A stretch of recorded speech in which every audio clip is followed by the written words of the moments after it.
Welcome to the Independent Characters, episode 169. This is Carl. This is Adon. And this is Justin. And this episode, we are on part 3 of our four-part series about Chaos Resurgent. And this episode is all about Slaanesh. We're going to talk about everything Slaanesh. Everything indulgent. I've just been obsessing about this one all week. The show, if you don't know, we record in advance, and then we record this part. The show's perfect. It's perfect. I think so. Okay, it's great. Okay, you know what? Maybe we could make it a little more perfect. Let's keep working on it. Okay. Hey, if you want to help us make it more perfect, there's one way that you can help. No. And so you can buy a T-shirt from the Independent Characters. And after you buy that T-shirt, if you could give us some adulation and go and leave us a Facebook review or an iTunes review and go to join our community page on Facebook. There you go. Our T-shirts are still for sale. If you are looking to buy one, Don's losing it. If you're looking to buy one, you can go to theindependentcharacters.com. In the upper right-hand corner, there is a merchandise button. Click that, fill out the form. I will then manually, so it won't happen immediately, I will send you an invoice through PayPal. Once you pay that, you get your shirt shipped out. Shirts ship out, which is also done manual. It's not. We don't have a That's fulfillment service. Nope, it's all us doing it and packing them and then taking them to the post office and everything. So those are going out about once a week at this point. For those people in the UK who are ordering shirts currently, understand that your order will get shipped all at once at the beginning of April-ish, I think, is when I gave the date. So regardless of when you buy it, they're all going out at once. They're going to an individual who then distribute them. They'll get distributed out through your postal service there. People in the EU and people in Australia, I'm working those out. But again, it'll be a one-time deal like the UK thing. We just can't continue to do it. It's too difficult. It's literally too difficult to do. So I guess we're not perfect. No. The shirts are perfect. The shirts are perfect. Maybe we should just delete the show. Start over. Oh, God, no. Okay. So, again, the concept here is that we have Chaos becoming, again, at the forefront of the villain in 40K. Which is good to see. Which I'm super great. It's the best thing that could happen to 40K at this point in my mind. And so we thought we'd take a look at all of those gods and kind of focus in on each one of them each episode. So we have one more to do after this, which will be Tzeentch. And that one will happen sometime after Adepticon. We may have a post-Adepticon show and then go into that one. Yeah. But this is a great episode, in all honesty, and I think you will see that our genuine excitement for it really shows through. Even somebody such as myself, who was not interested in Slaanesh before, very interested in it now. Yeah, I wish you would concept put something over that thong though. God, just stop. Put some clothes on, Carl. Immediately. Well, listen, I just wanted to get into character for the photo. All right. Yeah. So, you guys got anything you want to add before we just kind of kick it off and get moving? No, let's go. We do have 2 interviews this episode as well. We have an interview, which is perfect with kids. Perfect. It's great, right? Don't obsess over it, Adonis. I won't. It's okay. We have Kat and Caleb from CK Studios talking about LVO and their experiences there, what they're doing at Adepticon, and the classes that they're running kind of around the globe now, helping people get perfect. I would say those 2 are definitely perfect. Yeah. They obsess over all the little details when you're painting all the model. angles and the dangles and the blends and the for sure. whatnots. Yeah. And then we have an interview with Colin of Legalized Mischief Studio, who is the person who has done my 1,000 Suns as well as my Age of Sigmar army. Perfect. His blue is perfect. It's At perfect. least. That blue is perfect. Yeah. Those 1,000 Suns, they're almost perfect. Almost. The gold could have been a little better. We could use a little change. I should add a few more things still. You know what? We better just stop right now. Yeah, we gotta All right, go. let's just launch into episode 169. We really hope you enjoy it.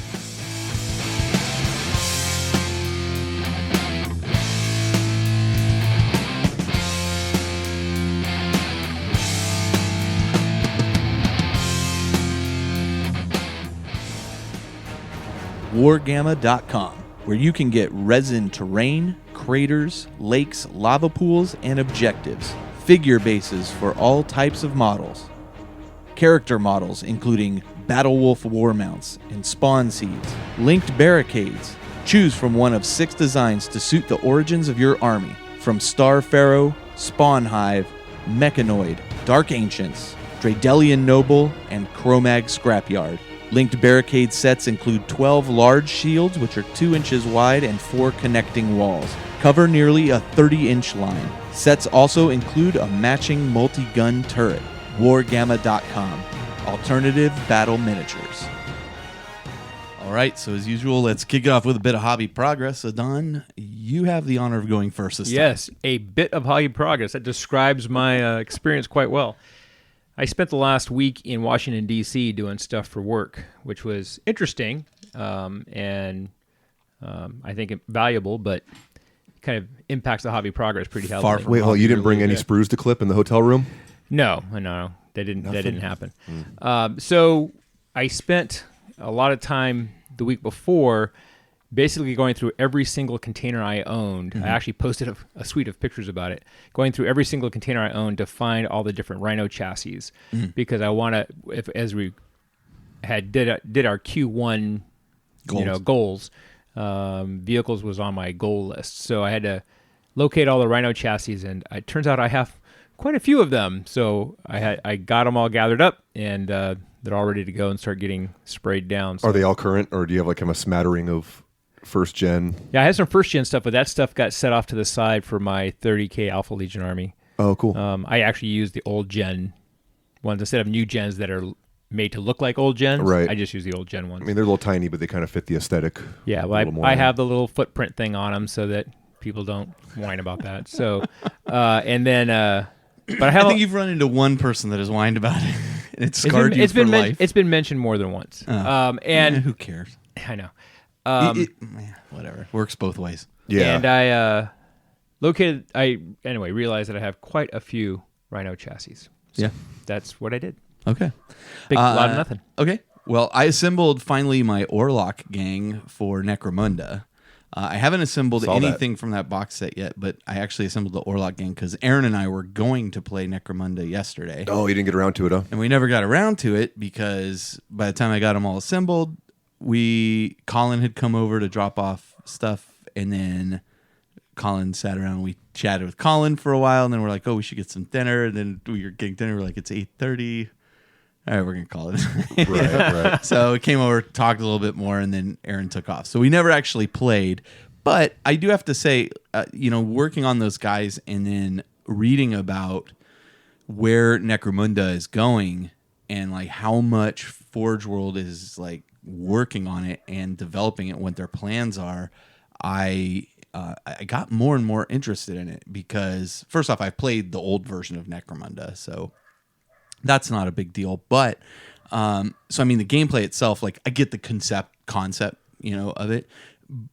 But the nice thing is, it's just 10 guys, really, kind of at most. That yeah, low commitment hobby. There's low commitment, but there's going to be a lot of variety amongst them. I mean, their plans are, and you can see where they're going, and some of the model pictures are already out there from their game, the Necromunda Forge World Open Day or whatever. Right. So I mean, they're really jumping in with both feet, and I think it looks really, really cool. So yeah, and I'm sure they'll, once they release all the gangs from the original release, it'll be cool to see them kind of explore new concepts. Yeah, but and the new models games, are just incredible. Like it blew my mind how cool the Orlok guys. Those are. Orloks would be pretty good Chaos Cultist stand-ins. Yeah, I mean they're like Iron Warriors big. or something. Yeah. But I mean, so I think once we kind of get into it and start playing it a bit more, we'll do some coverage of it. But I mean, it's looking good. The models were fun to assemble, so it didn't take long to assemble 10 of them. I definitely want to get into that eventually. Back into it, rather. And then I took possession of part of the commission that Colin is working on, which is an expansion of My Thousand Suns, which included 20 Zangors, all wielding 2 Zangor blades. They look beautiful. And the 2 Chaos Predators. Yeah, that came out of nowhere. For Thousand Suns. What did? The Chaos Predators, like all of a sudden, Predators. Well, no, I didn't even know those were on the ever list. since I saw, Justin unloading Predators with his Death Guard army and looking at the power level of them, I'm just like, they're phenomenal. You can't beat these. So got all those. The Zangors look incredible. You'll hear after this segment, before we get into the main crux of the show, you'll hear an interview with Colin talking kind of about that commission, about the models, and then about kind of his commission business. So he's kind of jumped full force into that, doing it full time right now. So so he'll talk a little bit about that. But dude, I mean, I played with them today. We'll talk about games played, but then after that game, I was like, okay, the Zangors were right answer. Like they Sweet. were super good. Yeah. In the power level we play, I'll talk more about that. But then when I was building a list, I was like, oh, or I could do this, or I could do that, and then I'm like, oh, but I don't have this one mod. Like I could take 2 5-man squads of Rubric Marines instead of a 10-man squad. Right. But you an extra Right. sergeant or So I was something. like, okay, no problem. But yeah, I don't have extra aspiring sorcerers. Right. So I'm limited to the 2 at the Because moment. you have to take a sorcerer with it that comes. one. It's basically a sergeant. Okay. Yeah. So then I was like, okay. I know Colin doesn't want to paint more Rubric Marines, but I'm like, if I'm going to do 2 aspiring sorcerers, I might as well add 2 other heavy weapon guys. Right. Sure. So I have the alternative heavy weapons if I want as well. So I'm like, okay. So And then if you're going to do that, you might as well. well, no. I'm like, Might as well add a Helldrake. Colin, exactly. I want you to do these 4 guys. Plus, I want to do maybe another rhino because I actually used rhinos today, and then Yeah, Helldrake. Yeah. not a Helldrake. But I was looking at a Mutalith, the Vortex Beast. Just Oh, 'cause you have to add Oh, one of just those. because it looks cool, Yep. Yeah. right? Yeah. And there was one other thing I want to add that I'll talk about as we get to it. But so I'm already like.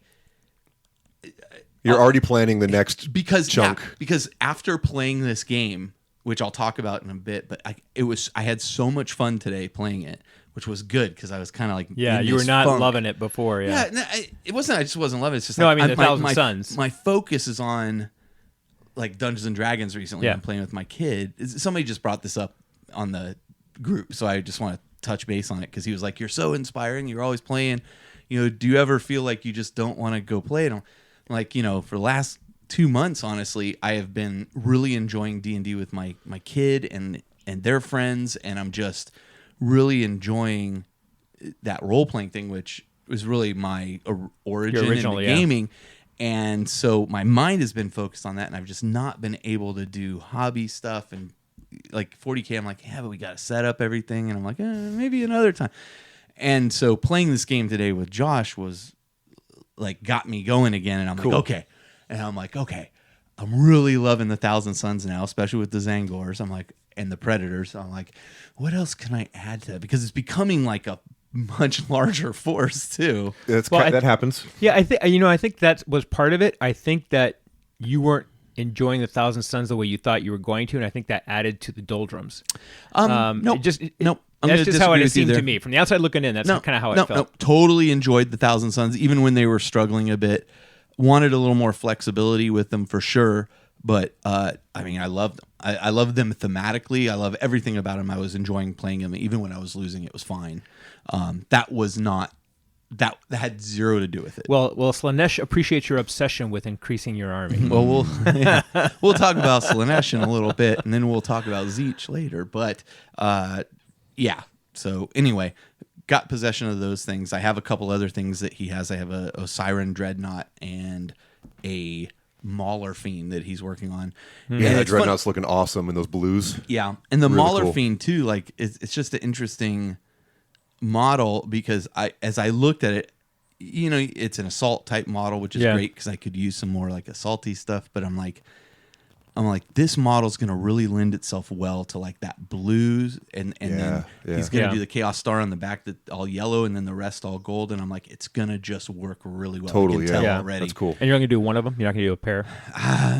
Maybe I'll add another one later, yeah. but at the moment, I'm kind of doing a lot of variety stuff, which is really fun. So It'd be cool if you could find a way to do a little conversion on the head to give it that kind of avian. Yeah. Yeah. And that was the other thing I'm adding to the new commission I'm already talking about, Colin, in why I have the old Chaos Fate Weaver model here is a Demon Prince. Would be that's super perfect. handy. And Chaos, the old one, will make a great Demon Yeah, it Prince. would be great. And so The right I'm, scale and everything. Yeah, right. So I'm going to have him. I think I actually have 2 of them. I think I have one when I bought Josh's old demons. So The Zinchian horde is growing. yeah. The Thousand Suns are. They're going to be. I'm super. Like I had so much fun today. I'll talk about my game later. I'm looking forward to hearing how that game hobby went. for you. So I've had a kind of a hell week at work. Haven't really been able to get as much done as I would have liked, but all the Reapers they're all assembled, flashed, and primed. Yep. I spent way too much time on one of the autarchs or exarchs, one of the squad leaders, like a super huge conversion. So I'll post some pictures of him soon, but it involved like lots of green stuff work, and I had this vision in my head of a Dark Reaper exarch that kind of looks like a Grim Reaper. Oh yeah. So I actually sculpted like a cowl on cool. him. I used the head from the Dark Elf Fleet Master. He's like this plastic clam pack. He looks super cool. So I used that head, sculpted the cowl on him, and then of course. How much wire with the green stuff did you use? Actually, no wire. No, just a few triangles. Okay, that's all it was. But did some creative little moldings and things like that to do some custom parts on him, and he came out pretty cool. Because I think one of the Adepticon criteria is actually having conversions in your army. I believe I remember reading that, but I don't think it's a criteria, but you get scored. You get extra points. Yeah, for sure. Yeah, for sure. So got all that ready to go. So that's going to be on the airbrush docket very soon here. There's a store that's closing down, and I was able to stop by and pick up some random little... Are they closing permanently? They're closing that certain location, Okay. yeah. And then they're going to focus on their Capitola location. Oh, I didn't realize they had a Capitola location. I don't know if it's open yet. I don't think it is. Well, the address is on the website. When you go to the website, that's the Capitola address is what comes up. It's the store we're talking about is it's Legends. Which was a hugely popular game store when it was in this one mall, but that mall's kind of died. It's died. Like they're going to go through a remall. So it's like one of those malls you go through and there's like 1 in 5 stores actually has people in it. That used to be a huge mall. Like back when I was a kid, like that was like the mall we went to. You're talking about the Valco location. Yeah. No, I know they moved after that. Okay. And my point was, in Valco, they were actually fairly popular. And then once they moved, I think they dropped significantly in business there too. So, but yeah, I managed to get there clearing out, some of the stuff just to, I guess, make the move easier and just get rid of stock. So I had a bunch of good deals. So I scooped up a bunch of AOS stuff, and I was like, that may be enough, or I couldn't refuse. Maybe you can bring it to the next trading. Hey, you know what? Sometimes you get those deals and you're like, damn it. This is so good. I got to get it. I got to get it. Yeah, I got a whole closet full of those deals. Yeah, I hear you. But managed to pick up another box of Guardians because I'm kind of tossing back and forth. I'm like, oh, do I want to go more Rangers or more Guardians? So I managed to get all those bits all cleaned up and they're ready to get assembled. So I'm still kind of, I'm under the gun, but I got to figure this stuff out. So pretty much that, and then I got a few more Rangers built, so I'm up to my 25 for my list. All right. So, wow, 25 Rangers. Yeah. And 36 Reapers? No, 20. Only 20. Only 20. Only 20. And turns out Reapers are pretty good, as we'll get into if the game's played. They are. The last thing I wanted to mention, too, is that I actually received the custom tiles, or little name tags. Nameplates. Nameplates. There you go. From the beautiful people over at versatileterrain.co.uk. And really cool. So these are basically little resin name tags that you could put on your characters. Yeah, you put them on the base. Yeah. So I got these for my witch cult because I'm going to be having tons of combat drugs everywhere, and it'll kind of help on my roster. I can kind of write down who has what. Yeah. So, but it also just looks cool, like to have a name at the base of the. Yeah, I got the names of different captains of my companies. Yeah, very nice. Yeah, very nice. We'll they are cool. I mean, they're sharp. Like they're very good. Yeah, the sculpts, detail on them is pretty cool. Yep. And that's me. All right. So hobby goals and promises. For me, I'm just gonna get the other 2 Necromunda gangs put together, the ones in the boxes. Just okay. Those, I'm telling you, the models are just blow my mind cool. The plastics nowadays are just... It's unbelievable how good they are. Yeah. So that's what I'm gonna do over the next couple weeks. But then we're off to and maybe actually play. Yeah. Well, Doug Johnson from Table War was just messaging me and saying, "Hey, you want to bring your gang to Adepticon?" And I'm like, "It's unpainted, but sure, I'll bring it. Not gonna paint it by then." Yeah, if you have nothing to paint in the interim, you could bang that out. Yeah, if I have nothing to paint, so much stuff to paint. Okay, I'll tell you what though. But for Adepticon, do you have anything to paint for Adepticon? Just heresy No, stuff. I have nothing to paint for Adepticon. Yeah, that's what I'm saying. So you could bang these guys out. Yeah. So anyway, he doesn't like pressure. No. The other thing is, after today's game, like I've landed very hard in gonna sell the Ultramarines. Really? Yep. So I'm gonna put together a whole list, figure out the price of it, and then I've had a couple people poke me for interest in potentially buying it. We're gonna keep the Thunderhawk and repaint it. Keep the Thunderhawk, repainting it for Minotaurs, but everything else goes. Wow. So Yeah, it's interesting. and I have stuff like I have unbuilt Gilliman. Right. I have the special like transfers that I got with the command tank thing from Right, Forge World. from Like Forge I have tons of stuff unassembled that is Ultramarine specific, like lots of Forge World shoulder pads and that kind of stuff that I'm just not feeling it anymore. Gonna put in. Well, I got the Minotaurs and I got one army, like one Space Marine army. Like that's the one I'm gonna play. So I might as well just Yeah. And it hurts from a personal standpoint because like I put a lot of effort into some of these guys and I love them, especially this one Terminator Sergeant that like Keep him. I sculpted like a mohawk on him and stuff. He looks like Soap from Call of Duty, Modern Warfare 2. Yeah, and just keep that some one of the dude. models that are. just take a picture of it, give him, include it in the whole thing. I'm good. Wow. You can try to sell it as a whole lot. Yeah, Just everything all. Yeah, I'm not breaking it up. Yeah. If it sells, it sells. If it doesn't, it doesn't. Well, And anything I make off of it, I'll turn around and probably dump into more Thousand Suns stuff. Wow. So Cool. yeah, but Justin was talking about, being at the store and seeing deals you can't pass up. My finger was hovering over a deal today. Yeah. This guy is selling off all his 40K stuff, and I'm like, it was a good deal too. I'm like, don't do it. I think don't do buying those Minotaurs like flipped a switch in me it. Yeah. where I was just like, and done. Yeah. Right? Like I mean, there's still like a little thing here or there I'll add to the Minotaurs, Sure. but it's like that army is so big. It's so big that it's like, okay. You foresee a lot of your hobby progress going into that project, right? Absolutely. Where it's like, where's The where's basing, room? then adding. Anytime I'm going to add Primera something stuff. new, Primera stuff's all Minotaurs. I've got shoulder pads and stuff for them Right. already. I got a listener sold me transfers from Forge World that they don't sell anymore that I've heard will potentially come back. Okay. So I mean, like I'm set. But buying that massive army from an Imperial standpoint, I was like, and I'm out. I mean, there's Right. like 7 or 8 Land Raiders in that army. I'm like, why do I need the 2 Ultramarine Land Raiders I have? Yeah. And the That's a good Ultramarines call. are really well painted. I mean, it's a good army. Yep. So.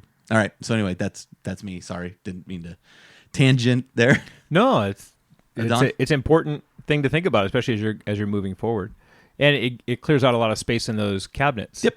So that'll be good. Yeah, that's true. Yep.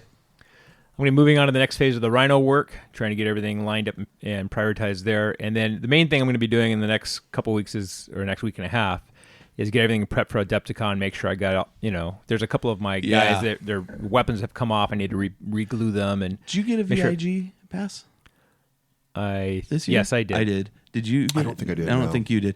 Because last year, Matt Weeks from Adepticon had like told me when we were talking before. He's Yeah. like, bring an extra bag for the Oh, stuff right. from I that did you're- last year. that you're going to bring back. I think I told you bring Right, an extra yeah. bag. I had brought an extra bag and it was not big enough. Right. So Yeah. I'm not sure what the situation's going to look like. Well, this remember, year. I handed off my Rune Wars. Otherwise, mine wouldn't have been big enough either. Yeah, I'm glad I kept mine because I used all those models for D&D. But Oh, did you? Yeah, they're great skeletons and stuff in there. Oh, and- right, and, yeah. like soldiers. Yeah. But yeah, whatever I get, I'm either going to ship home or whatever. But yeah, last year it was like, It was crazy. A lot of loot, huh? oh my god, it was insane. Yeah, I'm planning to help out both before with setup and at the end with teardown. Yeah. So, Oh, good for you. I did that last year, yeah. man. And I did that last year. I might help, like, if they need volunteers to man, like, information booths. Or Yeah. what, but you know what? I would tell you, bring gloves. I already have them set aside. Yeah, because I tore my hands up on those Yeah. tables. No, I definitely want to help out with that. One of the reasons is, I feel bad seeing all the work that goes into that and thinking I'm just taking advantage of it, and it's just in You're my not. head. You bought a VIG. I know, but in my head, just But as it's nice as to an give- organizer. But it is nice to give back once in a while, Yeah, yeah. right? I mean, that's why last year I did. You know what? Maybe if you're over there, I'll go help out a little bit. But And- Yeah, I always try to every tournament I go to at dude- breakdown. I yeah, always but- try to help out. I mean, I know this is The epic scope- the level, scope here is just But you know what? crazy. Even if you help break down I was- 20 tables or whatever, that's it helps still a little bit. every Right? little bit. Yeah. We Yeah. set up 200-300 tables. I mean, it was Well, it's like nuts. because I know how I feel when at the beginning or end of one of the events that I'm running, if people Yeah. help put stuff away or whatever. it's so nice. It's nice, and like at LVO, You know, it was just, oh, you guys are grouping stuff up, so I just help them group We their do fly terrain out. and stuff like that. We fly out Monday. No, we fly out Sunday. No, we fly out- Thursday. No, I'm back. I mean, back. Oh, I'm flying back Monday. I think it's I don't remember. I gotta look at this. Sunday or Monday. Yeah, I think can't Monday. remember. If it's Monday, I'll help break down. Yeah, I'm flying back Monday, and I'm flying out, I think, Tuesday, Wednesday. I don't remember which day I'm Anyway, flying out. yeah. But yeah. Anyway, Well, that's nice of you. I think that's solid. But anyway, then I just got to prep. I got to make sure I get everything set aside, make sure I know what I'm playing, and I got all the stuff put, you know. You know what I'm kind of bummed about? Today was the first day too that I used my Table War like full tower case with the 1,000 Suns because they're all magnetized and everything. Yeah. And it's that's not a good case for traveling on a plane. Like, is the real problem. But man, it is so handy to have at the table. Yeah. Like as you lose guys, you're just putting them right back on the tray. Blip, blip, blip. You know, and it's just Well, isn't that the size that'll fit in the overhead? the one. No, I have the full tower. Oh, yeah, the full size. Yeah. Oh, yeah. But and I use the cup holder. Of course. I didn't even need to, and I made a point of using Yeah, it. you have to use it. So anyway, yeah, I wish I could much. take that, but I'm gonna take my KR. So Cool. and Justin, I gotta really start slinging just some paint. slam man. it down. But the thing is, TikTok. the I nice- drove past your house the other day when I was coming home, and I saw the garage open, and I was like, "I'll bet he's in there doing stuff." And I was like, "Man, I should turn around and go say, I'm like, I get home." Yeah, I think depending on what day I was probably playing a game. Yeah, I thought you might be. But yeah, I mean, I took off like I'm gonna have I think 3 or 4 days off before we actually leave. Oh, nice. Just the way my schedule works out, I'm like, I would have literally only worked one day, Yeah. and then I was off on vacation. So I was like, hey boss, you mind if I use a sick day on that day? Nice. So I'm gonna have like a good 3-4 days of just coffee and. Yeah, and TikTok painting. times ready. I paint really fast under pressure. I paint fast anyways, but under pressure, I'm just like zing, zing, zing. So Yeah. And then plus like that Thursday we get there, I'll probably I'll bring my paints with me and get some little last minute little. I hate that hotel feeling so painting. much because like I'm there, I just want to go drink beer, hang out, talk. The plan is to get everything at least like tabletop and looking pretty good. Right on. And Yeah. I should be fine. I don't really have that much to do, and the big chunk is like 15 Dark Reapers. /20, but 15 need the most work. Once the airbrushing And they're- is done, yeah. Once the airbrushing, it's just edge highlighting. Yeah. And it'll be quick. Yeah. Nice. All right. Okay, games played. So as I mentioned, I played a game against SC Josh, Santa Cruz Josh for today. He played his Sharkadons, as he likes to call them. Which are the Such a cool looking army, man. He Carcharodon. did such a great job on them. Yeah, they're super great, and he's led by Tiberios the Red Wake. So as his Oh, warlord. we actually got that model, huh? Oh yeah, and he played him as is, and that guy's a beast too. So I was a little concerned, but this time my list was significantly different. Having dropped the all those sorcerers, the exalted sorcerers that I was running, basically I wound up with Armin as my warlord. I have the Chaos Land Raider. I have a 5-man Scarabus Occult Terminator squad. Mind you, we're all playing power level. 2 squads of Rubric Marines. Normally I was running those as 10s, but I pared them down to 5s because I needed the power level points. Okay. Each of those had a Soul Reaper autocannon, which is great. And And this is all a Aspiring battalion sorcerer. was basically your army, or so yeah, I actually didn't. I only had three command points in this army. So Oh, wow. like it didn't Or hit 3 extra. Yeah, no, I just had 3. 3 total. I don't have 2 HQs. oh wow, Battle So Forge, yeah. and which kept me from being the battalion. Right. I have I had 20 Zangors. So we were playing at 100 power level, but Josh had like 103, and so I was exactly at 100. But if I took 10 more Zangors, I'd be at 104. He was like, "I don't care, just take them." So I just took it all as one unit because okay, just a big blob. it was cheaper. So a squad of 10 Zangors runs you 4 points, 4 power level. Yeah. super cheap. But if you bump it up by 10, it's 7 points, not 8. So it was Yeah, like a lot of the units are like that, okay, yeah. so that's cool. So it would be much better to take 2 squads of 10. It's just way Right, more flexible. yeah. But then I took 2 Chaos Rhinos, which I normally don't take with the Rubric Marines, but because I was planning on moving them around, I took the Rhinos. Havoc launchers, right? Havoc launchers, not man. represented yet because Colin still has them. They're shooting sorcery out of their Right. arse. And then the 2 Chaos Predators, all las cannons, Yeah, a Helldrake, and a Hellbrute with las cannon missile launcher. that's a good little list, man. Yeah, really worked well. Couple things I learned from this. Number one, First off, I paid attention to my stratagems, the new stratagems too. Like I There had you set go. up in advance. There I you made go. notes. Okay, think about this one. Think about this one. Think about this one. So you as could use those three Three CPs. commands. Yeah. Let me tell you. It matters though. So, Fire Frenzy. yep, used Fire Frenzy, which was awesome. Yep. Okay, so the things I learned in particular though was I used the Zangors for screening unit. So they were literally, we were playing kind of long ways. Yeah, it's your bubble wrap. They were literally stretched across the whole table, just to prevent his deep striking units because he had multiples from getting where I wanted. So I was trying to force him outside of my bubble. Sure. But I mismeasured where one of my predators was, and so he was able to stick 5-man unit right along the edge, right next, within 9 inches of the predator. yeah. And I was like, damn it, I thought I had measured that so that you were outside of that. Okay, I can see how I'm. So one thing I learned, if you're going to go for some kind of like denial method like that, you really need to take every your little time angle. and measure the angle. So that was the only place he could put him. He got 5 in there. They wiped out one predator before ever because he stole the initiative, and they never got the chance to. Like that predator never got the chance. Were you guys to fire. doing the cards? Yep. The little battle So cards. the mission was the one where you it's kill points based on power level, but you double the points you get for vehicles, monstrous creatures, and characters. Okay. Right.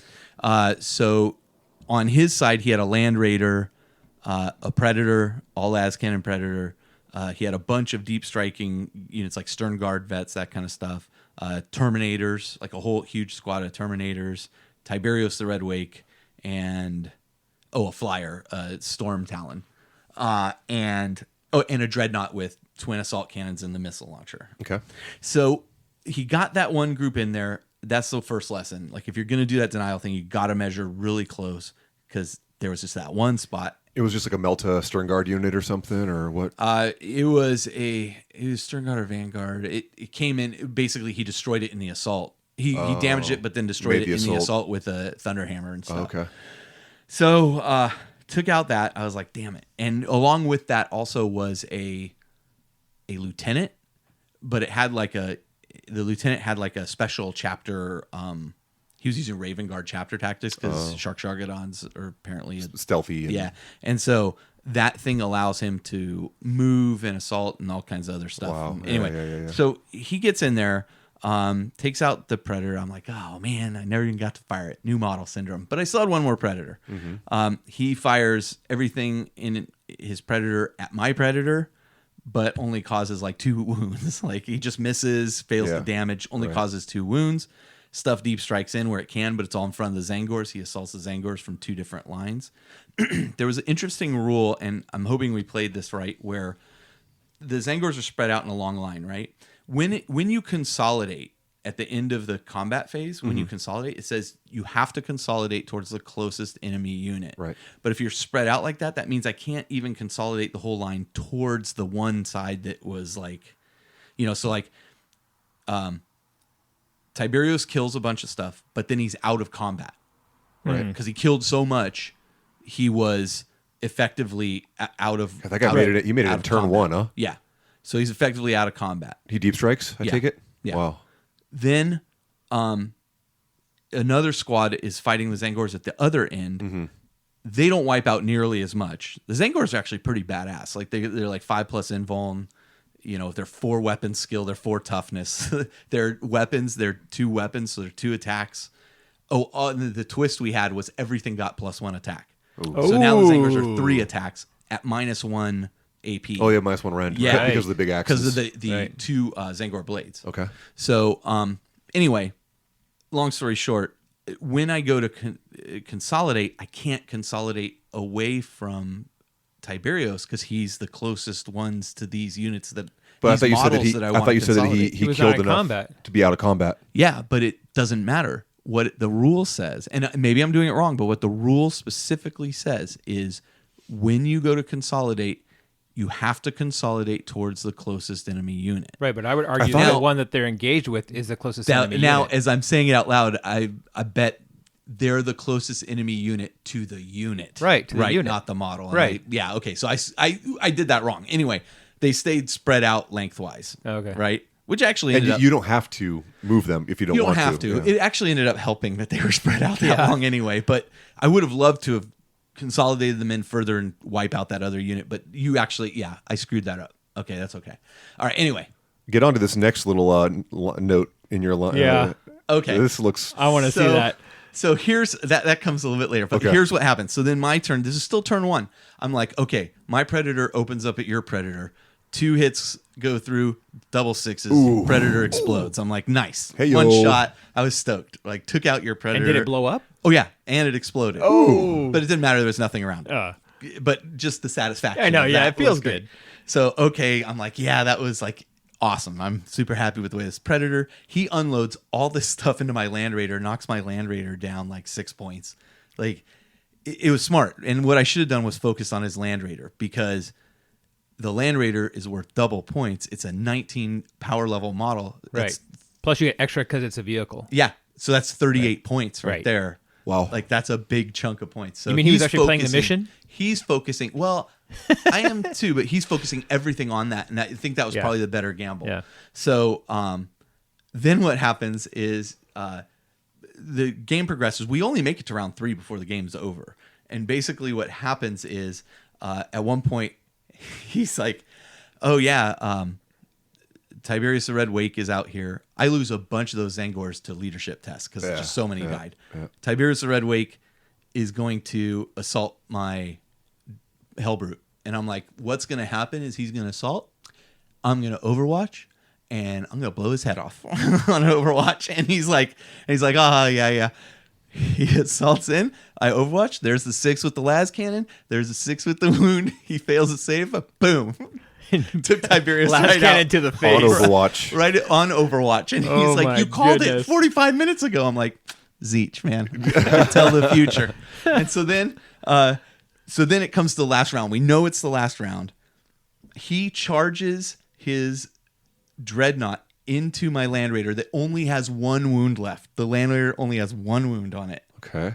He charges the Dreadnought in. It has no close combat weapons. It just has the assault cannons. He fires everything at the Land Raider. Gets it down to the 1 wound. His last thing is, well, I guess I'll charge with the Dreadnought. So he charges in with the Dreadnought, and I go, okay, you're gonna fail this charge. Nope, he makes it. He gets in. I'm like, okay, fails to cause a wound on the Land Raider. Land Raider attacks back. I'm like, and it's so wounded, it only gets 1 attack. I'm like, nah, it doesn't do anything. And then he's like, oh yeah, don't forget, or like he started to go to the next unit. I go, oh wait, I get extra attack with the Land Raider because of the twist. Yeah, the twist, yeah. Roll. Oh, a 6. Oh, blow up his Dreadnought. Or it didn't blow up, but it died. And he's like, oh, if it blows up, it's going to take your Land Raider with it. And he fails to blow up. And so his Dreadnought died. Zinch surely had his eye on Oh my that, God, on it that was field of battle. incredible. The extra attack is The extra attack made it. That's crazy. It was awesome. So the Land Raider, again, has not died in a game yet. Wow. He got it down to 1 point. Meanwhile, his Land Raider was just like barely scratched. Like I it think caused like didn't I kill it in our game? Oh, maybe you did. I think yeah, I did. yeah, you I think- did, because that game was over super fast. One of the 30 bright but, lances, yeah. But man, it was just like I don't know. Actually, I don't think you killed. I think I threw in the towel before you killed it. But Did you? Hey, let me ask you this: did you remember your Veterans of the Long War and your so you see this note right here? Don't forget death to the false emperor in combat. or Death of the Right? False Emperor? Yep, that's the one. Yeah, guess who didn't remember that sometimes? You know? But you know what? At the same time, there were points where he forgot to use the like the stealth thing that the Raven Guard had, Yeah. and so it was kind of a wash. Like in the long run, he was like, "Oh, I forgot this," and there were times where I reminded him. So didn't do that. The other neat thing that Rubric Marines have is they're actually surprisingly durable because of the fact that weapons that only cause 1 wound, weapons that only have 1 wound profile, they get a +1 save against. So they're effectively saving on 2s against like bolters and stuff. So Rubric Marines are actually pretty Still awesome. only 1 wound on those guys, though, huh? Only 1 wound. I feel like they but- should have had 2. Yeah, his my Terminators dropped in, kind of wiped his Terminators all but 1 in shooting because of the weapons that are causing -2 rend and or -2 AP and all that, Yep. and -3 AP. But then he has a Stern Guard veteran squad get out of the Land Raider, and they just shot the heck out of my Terminators, just destroyed them. So sounds like a bloody fun game. yeah, it was really, really good. And I think it's nice that you honored him by wearing a hat with a shark on it. Yeah, well, I didn't wear that while we were playing. But if you can hear the crows in the background, good God. A murder of crows is There you coming go. for us. So, yeah, I mean, just an exciting game. It was funny. It was like so swingy. Like if he had taken out the Land Raider, he'd had the game. Wow. But in the end, I win because the Land Raider lives. Those Having are always, killed the those are always Dreadnought. the most fun Punch the games. dreadnought in Oh the my face. God, it was great. It was great. Very cool, man. Yeah, very good game. So thanks, Josh, for playing. But I learned a lot from that game too, and I learned the Zangors were the right move. Like absolutely. You need to have Debated adding more. You need to have at least one of those blob units that you can just board control and bubble wrap. Bubble wrap. The denial, the deep strike denial is huge. Yep. And using a unit like that and making sure like if I'm doing that, I really need to pay attention to what I'm doing and make sure that 9 inches, there's not like that little smidge where he can fit that guy in. You know, you got to just really, really, it may slow me down a little bit on deployment, but if it's so critical, I should have focused a little higher on it. So next time. Yeah, live and learn. Yeah. But very happy with the way the Predators performed, except the one that blew up. Yeah. But it would have performed great. Very happy with the way the Zangors performed. I mean, they chewed up one of his units that assaulted him. That's awesome. I mean, just chewed it up. So I'm just glad to see you all invigorated and yeah, I was stoked to play super excited. After 40K. this, Yeah. I was like, all right, yeah, I'm super ready again. So Good stuff. It was great stuff. Let me piggyback off your game because Yeah, mine go for it. has a lot of similarities. I also played, Raven Guard, actual Raven Guard against Robert. And I absolutely failed to bubble wrap in this game. Now, thankfully, I'm playing Eldar, so I was able to come back from it. But he took 2 units of those DACA aggressors. Oh, The yeah. ones that yeah. The ones that like Aggressor they can, Marines, yeah. they can fire twice. You know, if they, If don't, they don't move. move, right. He took a Fire Raptor. I mean, this was like Adepticon prep. You know, so Yeah, we were okay, playing. yeah. So I said, hey, bring I was the going to say hardcore DACA list. aggressors and a fire raptor. Yeah, that's And a Fire Raptor. He That's no had joke. Shrike. Yep. They could come down and allow all those things to reroll everything. right. He took a bunch of scouts, a bunch of Primera squads, the lieutenants, and all that helping buff. And then the Supreme Command Detachment of 3 Custody Bike Lords. Yeah. Oh my God. So command points, I forgot to tell Oh, you. So the command points I used was the first one was Fire Frenzy, which was awesome. Love that on That thing's epic. and that blasted Tiberius down a bit before before the Overwatch. Yeah, and then I used the remaining 2 command points to interrupt his charge on one case because I was trying to take out that Nice. lieutenant with the power fist. Oh, so you used your other 2 command points to do that. Yeah. So, Wow. anyway. I still think you need to find a way to get Oh yeah, I will more CPs. Demon Prince. For sure. Yeah. Anyway, At least a battalion. Didn't mean to interrupt. Keep going. Sorry. So I took my nasty Eldar list and I castled up in this kind of central ruin, and my plan was to like use my ranger squads to do my board control. Okay. To kind of force the enemy back more. And this was a hammer and anvil deployment as well. So I'm kind of going yes because So I got a real lengthwise, shooty yeah. army, you know. He ended up winning the dice roll to get his drop first on placing his units. Right. Yeah. So both of those aggressors are like bink right in front of my Oh, boy. of my my boys like 12 inches away. Yeah. So they can rapid fire all their doom. And turn 1, like he just shoots a Fire Raptor up, and he had a Daredeo too. On top course. of all this, so it's just like it's a nasty list. I mean, I'm looking at it like, oh my god, what am I gonna do against this? You know. But anyways, he Better figure it out. he starts firing these aggressors and everything, and it's like, oh my god, do they ever stop firing him? He's dropping Dark Reapers left and right, and just, I mean, he killed easily 20 to 30 Dark Eldar bodies. Yeah. Just right off the Wow. bat. And then I'm like, so how many shots do those things have? And he's like, oh, turns out he was firing an extra 6 shots per. And they fire Pull the twice. tunnel, I'm he like, pulled the oh tunnel. god, He must have okay. been using my rules for him. So we're sitting here like, okay, how should we work this out? I'm like, you know what? The only way to do this right is to start over with those aggressor units. Yep. So we end up doing it again, and it was basically the same results. My dice were He's just still nasty. awful. Yeah. So I took a big hit in the first turn, but then all my stuff comes in. I took 2 20-man Oathway Guardian blobs that deep strike in. 10 Dark Reapers hop out of a Falcon or out of a Wave Serpent, and that 10-man Dark Reaper unit is broken. It is the most broken thing that I've ever used in it, especially when you combine it with guide. So I guide them, I doom the Fire Raptor, and I literally bring it down to 1 wound. Wow. With the 10 Reapers. And it was just one of those games, like they did that, then I ended up blowing up the Fire Raptor turn 1 with something else. Next turn, they ended up like dropping another bike captain, and they're just splitting fire, and they're just so good and so effective that they just need to be nerfed. Just nerf them. They're Dark Reapers, huh? Dark Reapers they're terrifying. At LVO, they were everywhere. Yeah, and they were thick and. Yeah. Well, the problem is that they shouldn't be able to go over 5 men. 5 should be the max. And then just the whole ability to be able to move and shoot with no penalty. And split that fire now. And split that Since fire. You can split it any way you want. And then you can use Inari, which I think I'm going to work a way to get the cat lady into the list. Because making that 10-man Reaper unit fire twice is just like... it's ugly. So, yeah, just probably want to look at that unit. But, hey, I'm going to play in the competitive tournament. There you go. It was one of those games where initially I was like, oh my God, I'm going to lose this thing. And then just the Dark Reapers just saved my butt. Yeah. And so that was that. That's awesome. Yeah. Cool. I played a couple games. John Bengstrom from Sweden came out to visit. I saw the picture. Yeah, he was visiting Sweden? visiting some family members or friends or something. And he dropped by when we were having our campaign day. And I said, hey, how long are you going to be here? You should come back on a Tuesday and let's play. He goes, oh, I don't have any models. I said, no. We have the Dark Imperium set that I put together for the store. We can use that.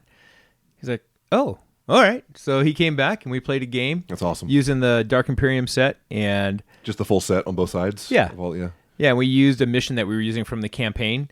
And we had a great time. It was good fun. And he beat me. And I like the captains and lieutenants rerolls and all that kind of stuff. That stuff worked well. Mm-hmm. Yeah. But especially when you put it like surrounded by a bunch of vehicles that can fire. I mean, you just have a captain. Yeah, but I didn't have that. No, I'm just saying. Yeah. Or when you have Shrike next to 2 units of aggressors and a Fire Raptor. Yeah. Works out pretty well. But the issue with having things that were objective secured and those kinds of things with the mission we were playing worked out against me because he had more units that he could take stuff with. But it was a good game, and it went right up to pretty much the end. And then I played a game. I think it was the following week with Colin. Yeah. And Colin's the guy who sold me a bunch of stuff about a year and a half ago for and painted my 1,000 Suns. No, different. I'm just kidding.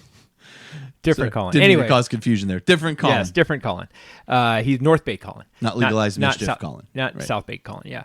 So he came down because we were doing a kind of an unofficial makeup day for the February campaign. Yeah. I just emailed all the people who couldn't make it. Yeah. And said, hey, there's an open game day on this day. If everyone wants to come down, we'll just make it a extra campaign day. Right. And so we had a few people show up for that, and he and I played his Eldar against my Griffins of Justice, the Gray Scars as Justin calls them. That's what they were for a while.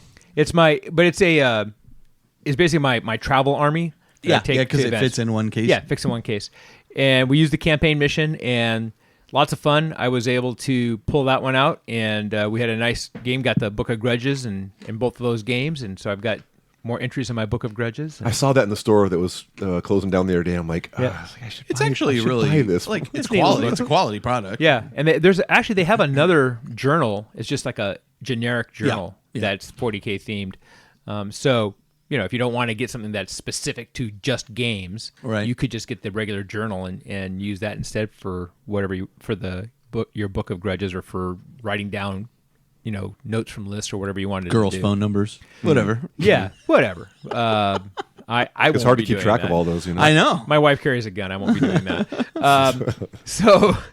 But no, it was 2 really good games, and it was fun to be able to use the February campaign missions for that, because I put these things together, but I don't always get to play the missions, and I pulled a bunch of stuff from the narrative play section of the book for this month. So yeah, I'm pretty happy with it. It worked out well. Very cool. Sweet. All right. Well, I think we should just take a break from the hobby progress section. And what we're going to do now is I'll have an interview, as I just mentioned, with Colin from Legalized Mischief Studios. Mm-hmm. And you'll hear a little bit about how he approached the 1,000 Suns, his general concept for how he approaches work and painting and that kind of thing. and some contact information for him if you're interested in looking at Colin for any of your commission needs. But get in line because I'm already stepping up in front of that. Just a stand-up lad too. I always see him on the forums helping out, answering questions and stuff too. So he's fun to play against. Super hobby pro. He's okay to play against. Between him, Brian, you, Justin. I mean, there's just a wealth of great painters in our area that we play with. So okay, so we'll be right back. KR Multicase, the complete storage and transport system. My dad says it's the best way to keep his model safe and secure. It is. You can shop online from krmulticase.com for the most comprehensive range of trays, cases, and accessories for tabletop wargaming. You can choose from a wide range of core trays for troops, vehicles, and monsters, or choose KR custom cut trays for specific models. What does that mean?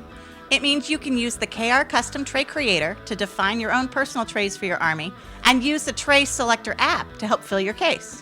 Are those the cardboard boxes filled with the soft blue film that Daddy has all over his game room? They are. KR has the most efficient designs for transporting wargaming miniatures. You can carry 200 28mm figures in a standard size KR multicase for only £21.99 in the UK and $38.99 overseas. That includes shipping costs. KR Multicase is the only fully stackable system, and the modular design enables gamers to easily swap between cases and trays to suit their gaming needs. You can choose double, triple, or quadruple aluminum or Kaiser cases for your larger armies. My dad has a KR backpack that his trays fit into also. It makes carrying his army super easy. KR, soft foam to protect your figures, hard cases to protect the soft foam. All right, so I'm sitting here with Colin. Hello, Colin. Hello. I've brought Colin on because not only are you completing the second installment of my 1,000 Suns, which include the Zangors, which you just dropped off to me, look amazing. Super better than even the pictures. Like the pictures, I thought, okay, they look a little flat here. in like the skins and stuff. Well, you're like, okay, well, I guess they're 5-point models, so right. But once I saw them in person, I thought, they're not flat. They look amazing. I bet they probably would have looked better on a macro macro mat. Table War. Yeah. So I brought you in to talk a little bit about that and about that process, but also to say I'm very sorry you're moving out of the area soon. Yes. Which, congratulations. Thank you for doing what you want to do, but your gain is our loss here in the Bay Area. For those who don't know, Colin is one of the members of our gaming group. That I have very much enjoyed playing a lot of 40K with, so I'm bummed that you're leaving, but, Also not dying. You're not dying. You're right, you're not dead. We'll see each other at Adepticon and that kind of thing in the future. Well, I still have family out here, so. Yeah, well, okay. Yeah. And friends. That's what everybody says. But I brought you on to talk a little bit about the commission paint job that you've done for me for the 1,000 Suns.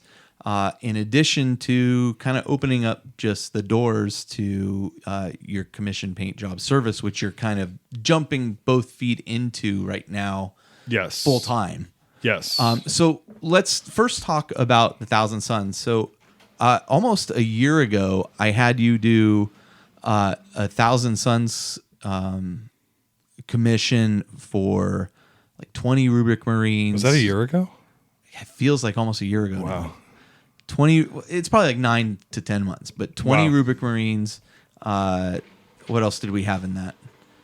We had 10 Scarab Occult, 3 Exalted Sorcerers. Right. Ahriman. And there's something else in there that has Land Raider. That was it. I knew there 2 was, Rhinos. I knew there was a vehicle. Yeah. Never used the Rhinos, so I'm really bummed about that. But you use them in the APOC game, though. It's true. But the thing I would say about that commission is, number one, the model line blows me away. But then the job you have done on it really brings forward every great aspect of that model line. And when I see, this is where I run into the commission painter problem. And here's what I mean by that. When I see other people's models that they have painted, 1,000 Suns armies. Yeah. I look at them and I go, and mine looks better than that. But I also go, I didn't paint mine. So there is, I will say, there is that sense of pride that is missing a little bit from the point like when I was fielding my Ultramarines for the first time. Or and your Death Guard. Or my Death Guard. And I was like, people go, wow, these Ultramarines, wow, we don't see those very often. This was years ago. Right. You know, they look really great. And I'm like, I thanks, you know, I know. I love how they came out. There is a different sense of mine look better than that for sure. I paid to have mine look better than that. They should look better than that. But also, I mean, well, thank you first. I'm really, really proud of that army. I'm glad that so it's yours. Yeah. And I still get to see it. And I still get to play against it, or, you know, because a lot of these projects I just send off and never see again. Yeah. But it's one of those things where, you know, I hope you do feel like you had some influence on it, because like we did go over the colors and, you know, working out like the OSL colors and stuff while I was painting and kind of stuck on it, and every expectation I had set for it. Like, I think, you know, even though like I was like, well, I want these bases. I think these bases from Wargamma are very simple, but I think they will look good in contrast to the models. Yes. And they do. Like, they do. And that was kind of my input there. And so, I mean, yes, of course, I feel like the army is mine. Right. You know, I have no compunction about that. Like, no problem saying, yes, this is my army. But obviously, I never claim credit for painting it. But again, I will say there is that element of it that I miss, where I'm like, okay, but yeah, I had these painted. And I had these painted by this guy who's a friend of mine. Is great. Blah blah blah. But they are not. I can't claim credit. You know what I'm saying? Right. And that's the trade-off. Hey, exactly. That was kind of my point. So the other trade-off is that now the second batch of this commission, which is added to it. It's not like it wasn't pending or anything. I said, I really could use these units. Yes, you can. The Predators, the 20 Zangors, we have a Mauler Fiend and a Dreadnought. The Osiren Dreadnought. Yeah, which is just so freaking I'm leaving awesome. that one for last. Okay. Because that one is... Now, well, I mean, they'll be done, you know, next week. Very shortly. But those models are just... I mean, one of the things about this Thousand Suns specifically, like obviously as a commission painter, I paint a lot of Space Marines. Yeah. Also have a large, you know, I've been doing a lot of Tau lately and stuff. The Thousand Suns is something totally different. Yeah. And you get out of them, like I feel like, you know, you reach a point when you're painting Space Marines where you really, if you put more time into them, you're not really getting... You're not elevating that. Yeah. That ceiling's not going much higher. Yeah. It's either looking, you're like, oh wow, these guys look great, and then you're like, okay, well now I'm, you know, painting competition level, versus the Thousand Suns where they're really, you get out of them what you put into them. So like I joke about spending, you know, 50 hours doing gold trim on those guys, but it was worth it. Yeah, like you look at the army and you go, okay, yeah, that looks how I wanted it to look. So army blows people away when they see it in person. That's so great. That makes me really proud. I love hearing that. It's the best part of. So I'm very excited to get the second part of it. The other piece of the commission that I would say I'm trapped by the commission now is if I want to add things to it, I have to come to you or an equivalent level painter. Obviously, I'm going to go to you because you and I have a relationship, and you've delivered on this so well that. You know, now it's like if I want to add units, for those units to really match and look like a part of the army, I'm now somewhat quote unquote trapped into coming to you, which is a great point for a commission painter, right? I mean, Dave paints. You and I have discussed Dave paints significantly as well, where he will paint a batch of Eldar that he buys on eBay or whatnot. Right, paint them up, they sell off, and then people realize, oh, I really want to add these units. Yeah, and then they come back to him to add units. Yeah, I think it's a great model. Like it's a solid business model. So super happy with the commission, and that's one of the reasons as you leave and as you kind of move into like the full-time painting thing, I wanted to get you on to talk about your full-time painting, because it has benefited me so much. I think that others would potentially be interested in looking to you for commission painting work as well. So that said, tell us a little bit about like your technique for painting. You're obviously using airbrush a lot. Yeah. You know, what are kind of your favorite tools and favorite paints that you're using as your painting units? So I have in the last month gone to painting full time. If you want to find me on Facebook, you can find me in the Independent Characters community, or Legalized Mischief Productions is actually my Facebook page for my painting. And we'll put all those links in our show notes. And you can also go to the independentcharacters.com website, and there on the left there's going to be a banner for Legalized Mischief as well. But so one of the things that, you kind of get into, I feel like you kind of get into a niche. Mm-hmm. You kind of get things that you're known for. Obviously, I'm known for painting blue from doing. If you've listened to the show for a while, you've heard the jokes about blue. I painted a ton of Ultramarines last year. The Thousand Suns, my own personal AdMech army was blue, so it kind of stuck. But I've been doing a lot of like army size projects, so like your Thousand Suns or this Tau army tournament army I did for LVO.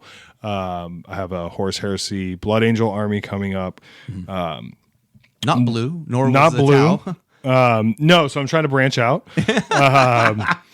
Did some Custodes for myself, Which look amazing. Those were a lot of fun to do. Looking forward to adding to that. But the most important thing, really, when working on a project, because that can be pretty intimidating when you look at it as a whole and you say, okay, well, I have 70 infantry models and 8 vehicles to paint, and I need to do this in 3 weeks, or whatever it is. And the most important thing is to be organized and try to be as efficient as possible. I work out with my clients' test models. I have a plastic Calth Contemptor that I do all my color tests on. And once we get to, the scheme that we like, then it's off to the races. And I work in large batches. I do, up to 30 or 40 models at a time. And I'll sit there, base coat all the shoulder pads in one go, and then all the, so it really, organization is really the key. Yeah. And also just when I sit down and paint, I sit down and put paint on models. I don't have a show going. I mean, I'll listen to podcasts, and I'll, listen to Audible. Oh, which one? So Life After the Cover Save. Life After the Cover Save. But Splinter Mind, Audible. Been listening to a lot of Horus Heresy lately on Audible. But most of the time that I'm sitting, I'm putting. I'll get distracted by a movie or something. Right. So I have, I just have my station set up.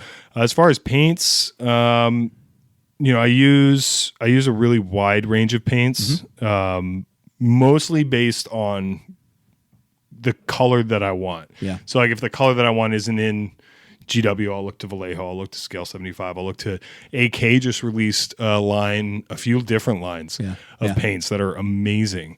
So the right paint for the right model, the right just the right tone, if it's a cool gray, is it a warm gray, is it a brown gray, is it a green gray? So and I don't want to mix. Yeah. Like that's the part for me, especially doing commissions, when I send an army and I send a color recipe, or when somebody contacts me 8 months later and says, hey, I want to add 2 tanks to that army. You don't have some crazy mixture you have to do to try to replicate it. A 20, 40, 40 mix of 3 different paints that, now doesn't look right. Yeah. Or God forbid they change the paint line or something. So do you keep like notes? So like if I came back to you a year from now, I'm like, oh, I want to do more Thousand Suns. Yeah, my memory's terrible. Terrible. I write everything down. I have my basic like gun barrels, or Vallejo Game Air chainmail, then Null Oil, then Vallejo Game Air Chrome. I mean, that's right. That's just you get these recipes for, this is a hard black, this is a cloth black, this is a soft black. So like I use these use these recipes throughout whatever just army your I'm career, painting, or whatever you're doing here. but everything gets written down on a notebook. I have a little like Moleskine notebook that's on my painting table.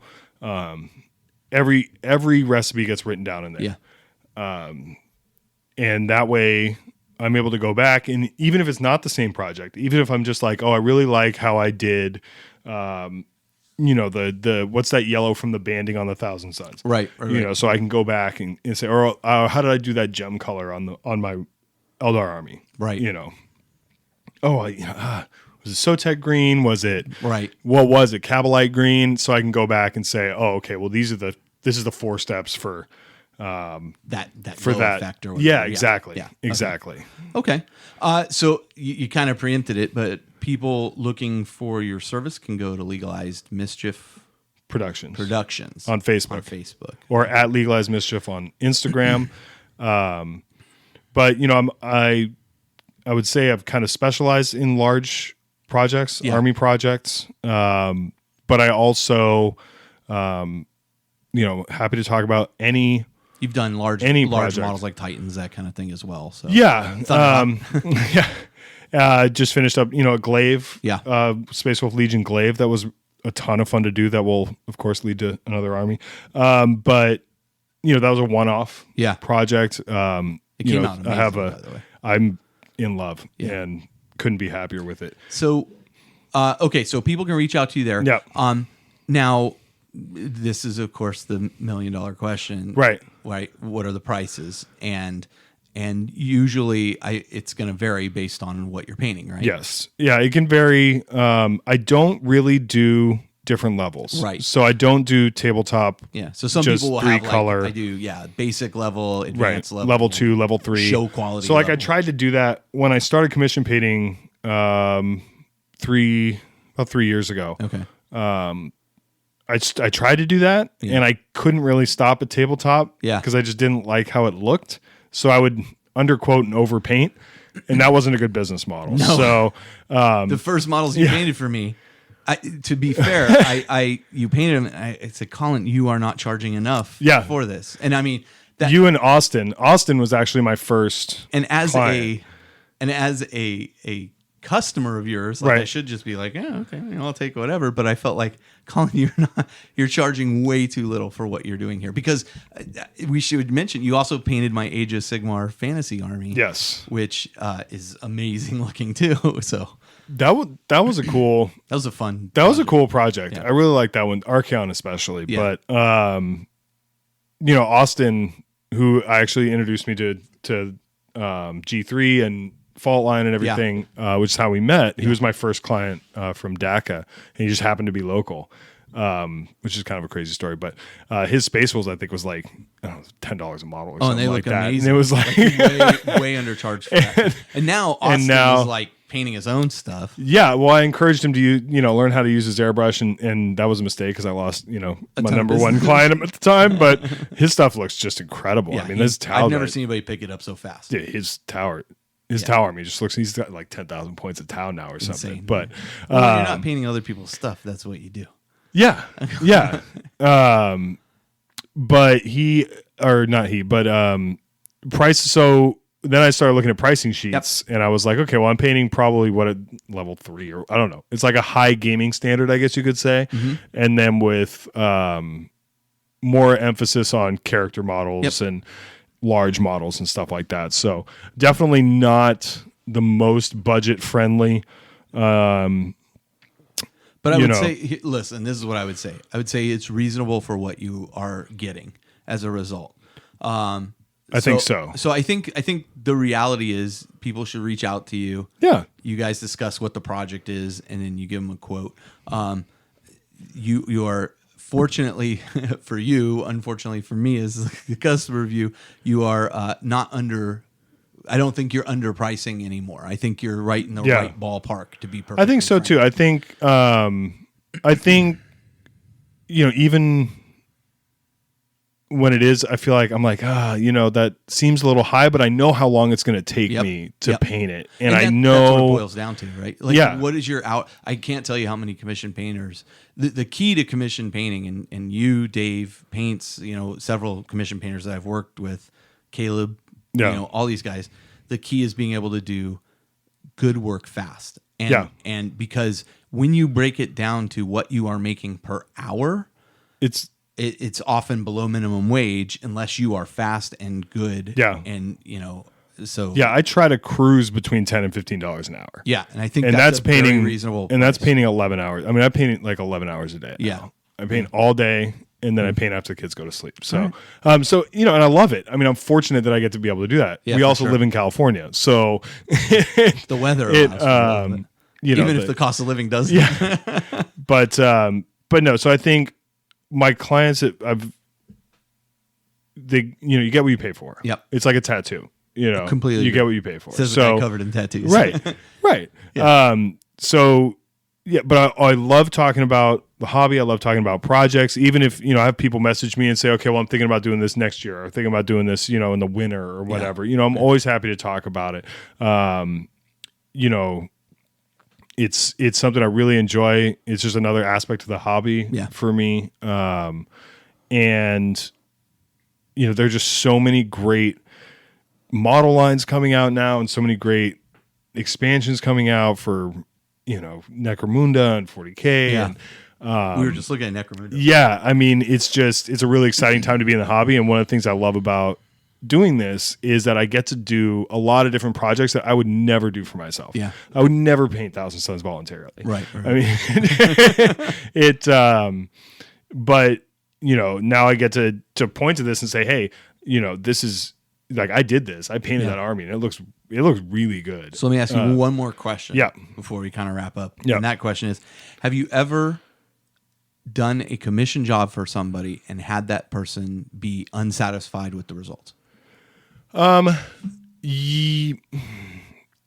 Yes and no. Okay. When I always like to hear from people after they receive the models, because most of my clients aren't local. Sure.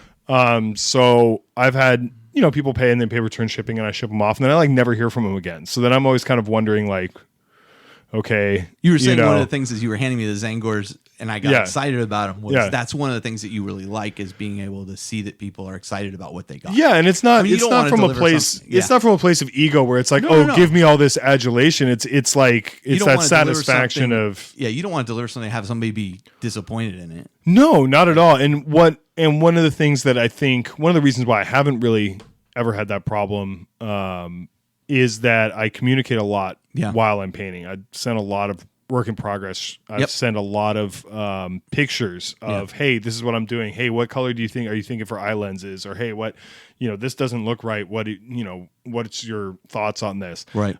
So that, I want them to feel like they're part of it.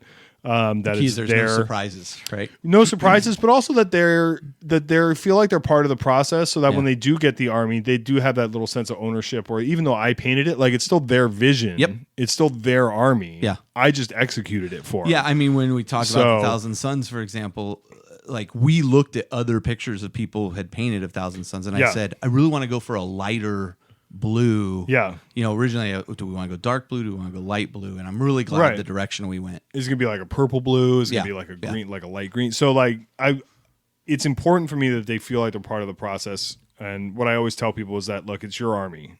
Yep. It's not my army. It's your army. So you have a vision for this army. I just want to execute it for you. Right. And execute it well. So if there's that communication, then that heads off a lot of that kind of disappointment. Sure. Again, I don't have a macromat, so my pictures are like pretty good, but they're just taken on my desk usually. Yeah. And so, like you have with the Zangors, when you see them in person, you're like, oh, wait, I didn't notice all this shading, or I didn't notice all this over here. So I feel like, I wish some of my clients would do like unboxing videos. Yeah. I know Matt had me do his Sons of Horus Thunderhawk, and he sent me a picture like him cradling it when he opened up the box, and that was really cool. But I want it's really, really important to me that people are happy with what they get. I think they are. Yeah. But again, that just comes from communication. So the more communication I have from a client, the more communication, the more likely you're going to get what you want out of it. Yeah. Right? Just what you put in is what you get out. But also, like, if I think it's a bad idea, we're going to talk about it. Sure. But of course, if they want me to go for it, fine. But that. But the reality is, you also have a lot of experience with color theory. And Right. these colors work with these like, colors. what and about what if we did that orange? Wouldn't Yeah. that be great? I'm like, yeah, no. Do you like the Denver Broncos? Well, Colin, thank you so much for joining us. And Thanks like for I having said, me. Officially, I'm very sad to see you leave. I understand why you're going. You're not dead, yes. And in the era of social media, it allows us to keep in touch and everything. But you are one of my favorite people to play with, so I'm kind of bummed that you're bailing. But I get it. Me too. And I'm excited, but I'm also, it's tough. Yeah, but now I'm excited that you're going to be able to go to things eventually in the future, like Adepticon, that kind of thing, and which I we'll haven't hang out done, there. which is a whole nother part of the hobby. So Exactly. I'm excited about that too. Okay, well, we'll talk to you soon. All right, thanks, Carl.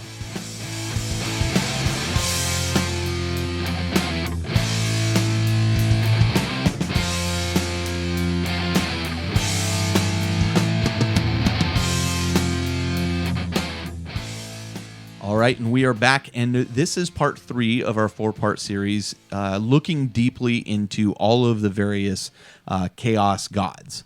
Since we're calling the series Chaos Resurgent, if you're just joining us and you haven't listened to the other 2 episodes, but since chaos has really come to the forefront as the villain in 40K again, right. We thought this was a great time to kind of look at what that really means and what each of the chaos gods kind of represent. So this is kind of just a deep dive into each of the chaos gods. So we are now in part 3, and we are talking about Slaanesh, which is Justin's favorite chaos god. Feels good to be talking about it. Does it? Feels extra good to have this deep dive into the Prince of Pleasure and Pain. Here's the thing, and I'll reiterate this at the end of the show too, because I've never been a huge fan of Slaanesh. Like, I'm just kind of like, it's there, okay. As I did the research on this episode, I have to say that Slaanesh's portfolio and lair and all that is actually one of the most compelling of all the chaos gods. The lair, his it's incredible. His the domain. lore and background around this chaos god is so good. And I'm not even I think the interesting thing as we kind of talk about it is everybody always focuses on one factor of Slaanesh. Right. And they are not doing this villain justice in that capacity.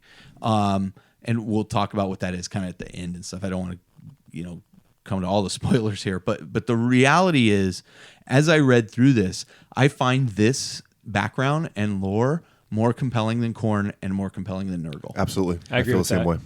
And if Tzeentch wasn't, like, to me, the most interesting of them, I think this takes second place for me at this point. Well, I'm sure once they get some new releases and they get that. I mean, can you imagine Emperor's Children book? I know we sound like broken records talking about every episode like this, but a lot of these models have been kind of languishing for a while. Yep.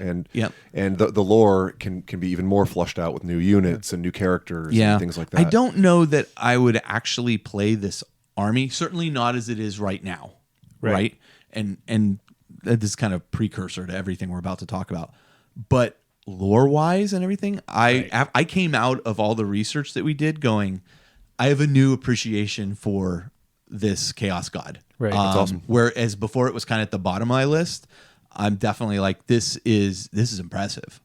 Like, this is a really impressive and an important part of Warhammer 40K. Now, before we even get into it, there's kind of been some discussion about, is Slaanesh going to continue to be a chaos god? Yeah. Where Slaanesh has been kidnapped, supposedly, In or AOS. captured in Right. Age of Sigmar. Right. There was a lot of speculation that because of the thematic elements of this god, that they would maybe remove it from the lore because it's maybe more adult in a lot of ways than the others, although mass murder from Khorne. I was going to say, right? But if you look at Black Library books, right? Black Library books have tons of murder and killing and blah, blah, blah. There's no sex in those books. And there's no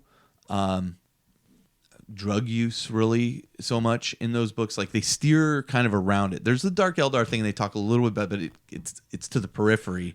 Yeah, there's And- still some really dark stuff. Oh, there's tremendously in the dark stuff. lore of, Yeah, it's of very these dark. games, you know. And to your point, yeah, I absolutely agree. I don't think that it needs to always be absolutely sexualized all the time. Yep. You know, I think people I think tend it's a huge mistake, actually. people tend to do that with their models and their armies because obviously there's been bare breasts and things like that in the range, and obviously the lore of pleasure and pain and all this. But I foresee when it gets redone, I think they're going to go a bit more focusing on the pain, excess on the pain piece. aspect. We'll talk. Let's talk about that at the end And too. some of the other because- excesses. Yeah, And you can still have a model that's sensual and it looks like it's going down that path without having it nude. yeah. You know, with Well, and form-fitting armor and I've things also like seen that. some pretty extreme versions of that I as just have feel I. that I just feel like, okay, yes, I see what you've done, and I'm glad you think that's funny, Yeah, yeah. or whatever. But you're missing the bigger picture. I really think that focusing on that is missing the bigger. Well, picture as we of start talking about Slaanesh. the 6 different realms, Yep. It comes to Yeah, you yeah. can really see That how was that what comes really back. key. the Yeah. 6 deadly sins. So let's talk about it. Slaanesh, known as the Dark Prince or the Prince of Pleasure, or the Lord of Excess, the Perfect Prince, even the Prince of Chaos Yeah. in the Imperium of Man, is the chaos god of pleasure, passion, decadence, and more importantly, Obsession. excess Excess. and Yep. obsession. Yep. Right? Obsession's a great word for it, and that's such a key part of this god's profile. That excess thing. It's spoken about in numerous ways where, as we talk about cultists joining it, like you get the more you get involved in things, whether it's painting, whether it's it's drugs, whether it's sexual behavior, deviancy, whatever they're calling it. The more you become desensitized to it, and then you have to do Right. more More, and more and more much like extreme real things. addiction. You know, Right. Slaanesh is basically like the ultimate Yes. addiction. Yes, Right. exactly. And so you can see how this ties so crisply and clearly into the fall of the Eldar or the Eldari now. In that's exactly what happened to them. They became so hedonistic, and all of the things that they did, they had to continue to elevate that to just feel something. Right. And then ultimately birthed Slaanesh. So that's kind of the initial profile. But other things like lust and pride and self-indulgence are all these kind of hallmarks of how people fall to Slaanesh. Right. And I think the drug use theme is such a great parallel to this, right? Because people who get addicted to drugs end up doing more and more and more because their body becomes desensitized to it, and they just to get that fix, or it doesn't last as long. The fix doesn't last as long. It's Right. the same with alcohol. It's the same with any of these vices, and I think that's kind of the thing about Slaanesh. It's about vices, right? But even more so than that, it could just be pride, like or power, like, oh, I have this power, but now I want more power, right? Yeah. I mean, that's It's just back to that word excess, and just everything can get taken to that nth degree, where there's no turning back. right. And that's what he is. I need to add another unit of Zangors, and maybe I should get one of those beasts, and then maybe I should get a couple more Maybe I predators. should just get a Slaaneshi force. The youngest of the Chaos Gods. Yep. Being birthed at the fall of the Eldar, as we just mentioned. But time does travel strangely. Right. Yeah. In the warp in particular. So Slaanesh, though the youngest of the Chaos Gods, has also always been there. Yeah. Right. And so it doesn't really matter what order they came in at this point. Right. Not in the Imperium. Right. I mean, not in the not in the Immaterium. Immaterium, right. Yeah. So I found that to be a really interesting point too. Although he's youngest within the realms of the Imperium or the Eldar, the galaxy. But at the same been there time, all the the fall time. the fall of the Eldar does have a timeline, a date Yeah. of when it happened, and Yeah. that's basically But in the when- warp dates mean nothing. Right. So yeah. chicken or the egg. Right. And I think this was No, chicken. That's Zinch. That's next time. I think this was an interesting point that Khorne is like this warrior. He's frightening and terrible in combat, and Tzeentch has sorcery and can like meld people into things and defy mortal logic. And Nurgle, of course, is frightening because of illness and the contagions that those all bring. And is horrible.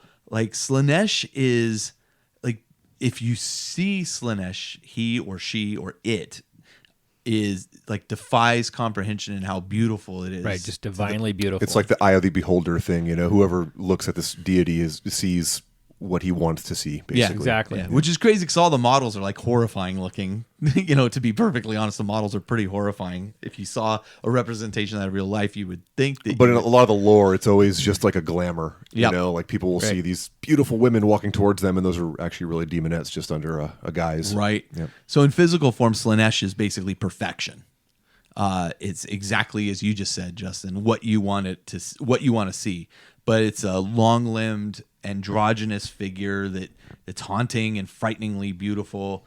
And as you said, the appearance depends on the observer, right? Mm-hmm. Interestingly enough, much like the Emperor. Right.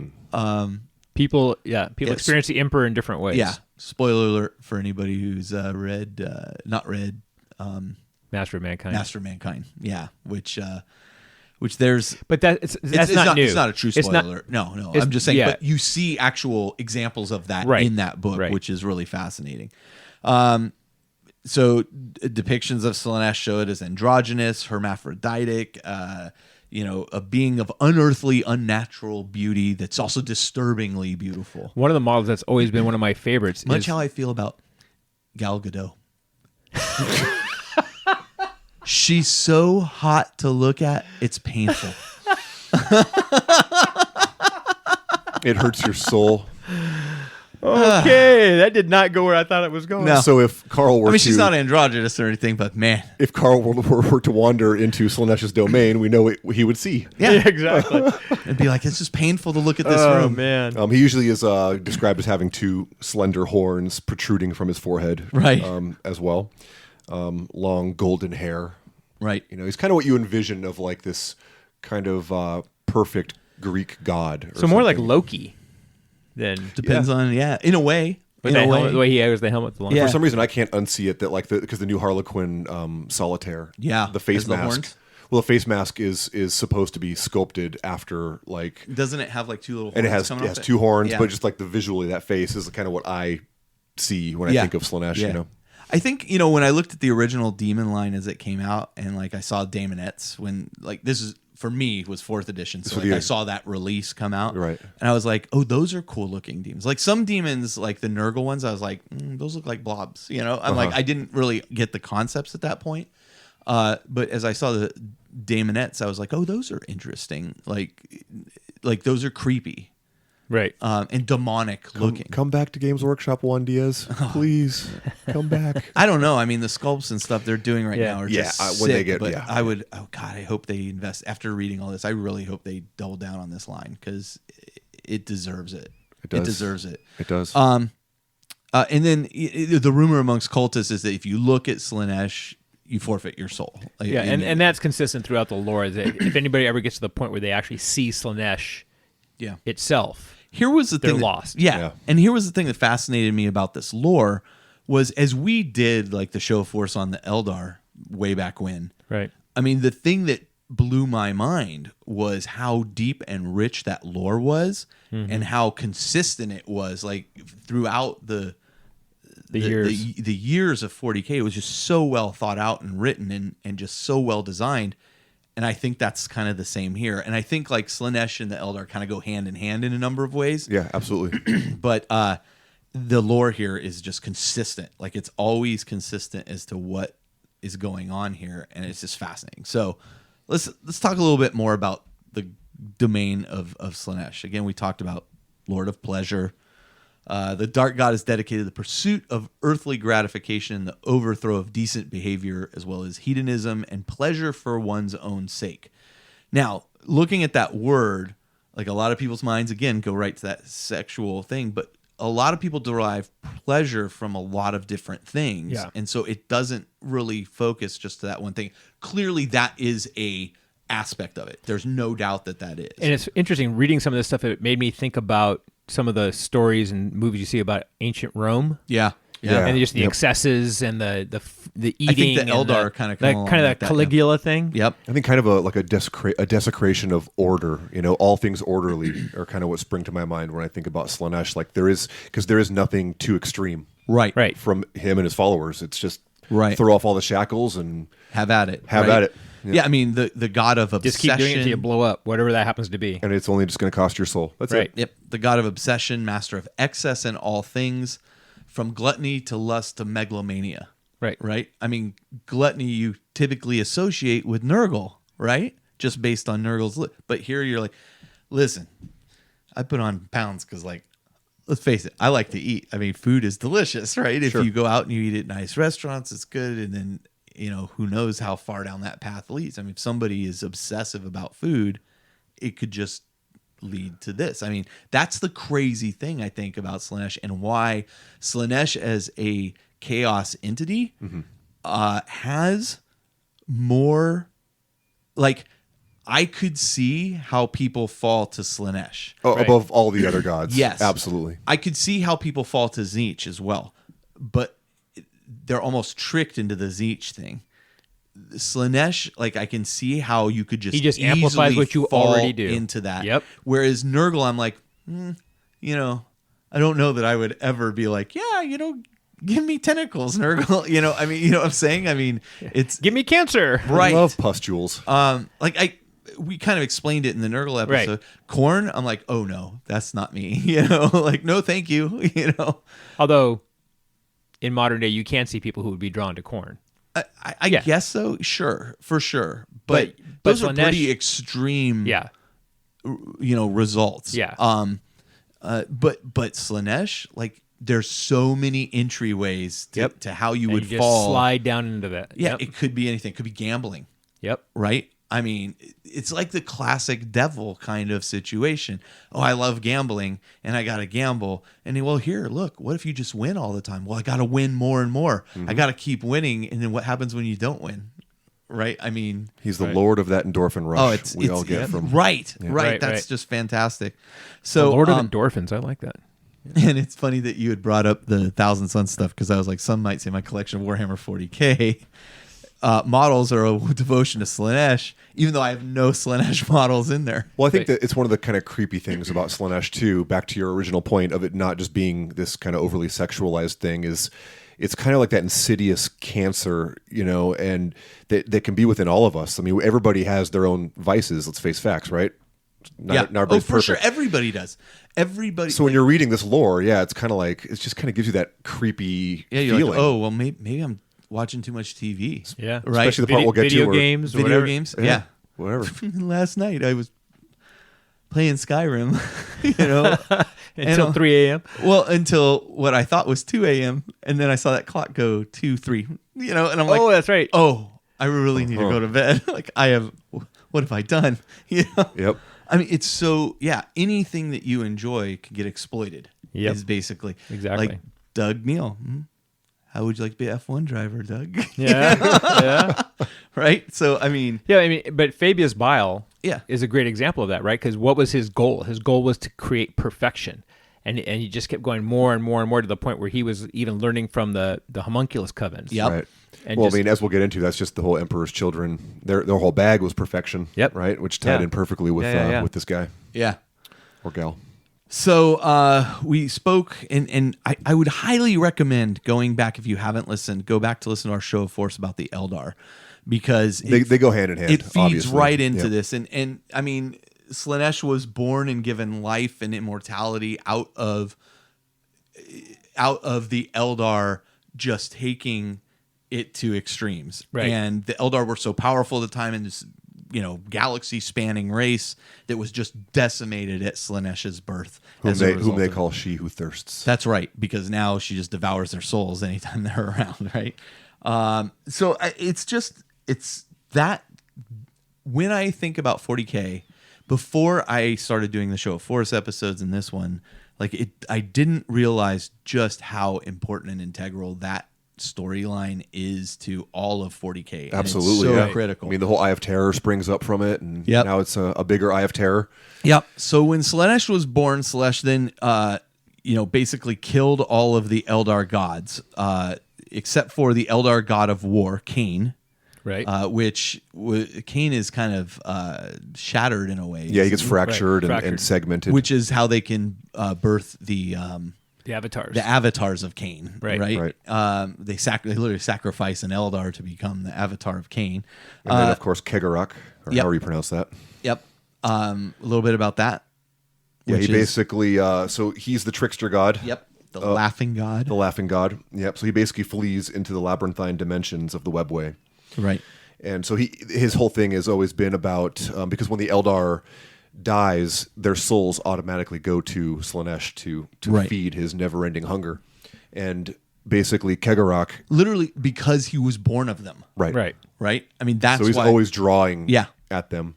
And of course, the 40K lore goes into spirits and souls and how and stones and how they can capture yeah, it, prevent it from going and there. how the Eldar spirits kind of shine like these bright nebulas in the warp, Right. as opposed to a human little spark of existence. So naturally, Slaanesh being created by the Eldar he's their doom. You know, he's always Right. hungering after them.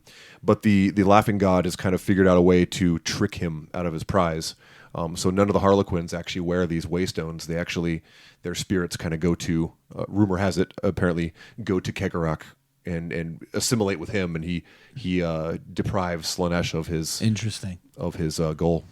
And Isha, who we've talked about before Right. in the Poor Nurgle, Isha. in the Nurgle one, Yeah. she Poor got Isha. defeated, obviously, but not killed, and then ended up Yeah, Nurgle for some reason ends up rescuing her and keeping Just her so he can hostage. experiment. We So know he the can reason. experiment Yeah, with her. so he yeah, can yeah. shove concoctions down her poor throat. Yeah. yeah. So But it's interesting that how they kind of pull that in there. So Kegarak, that's how you pronounce it?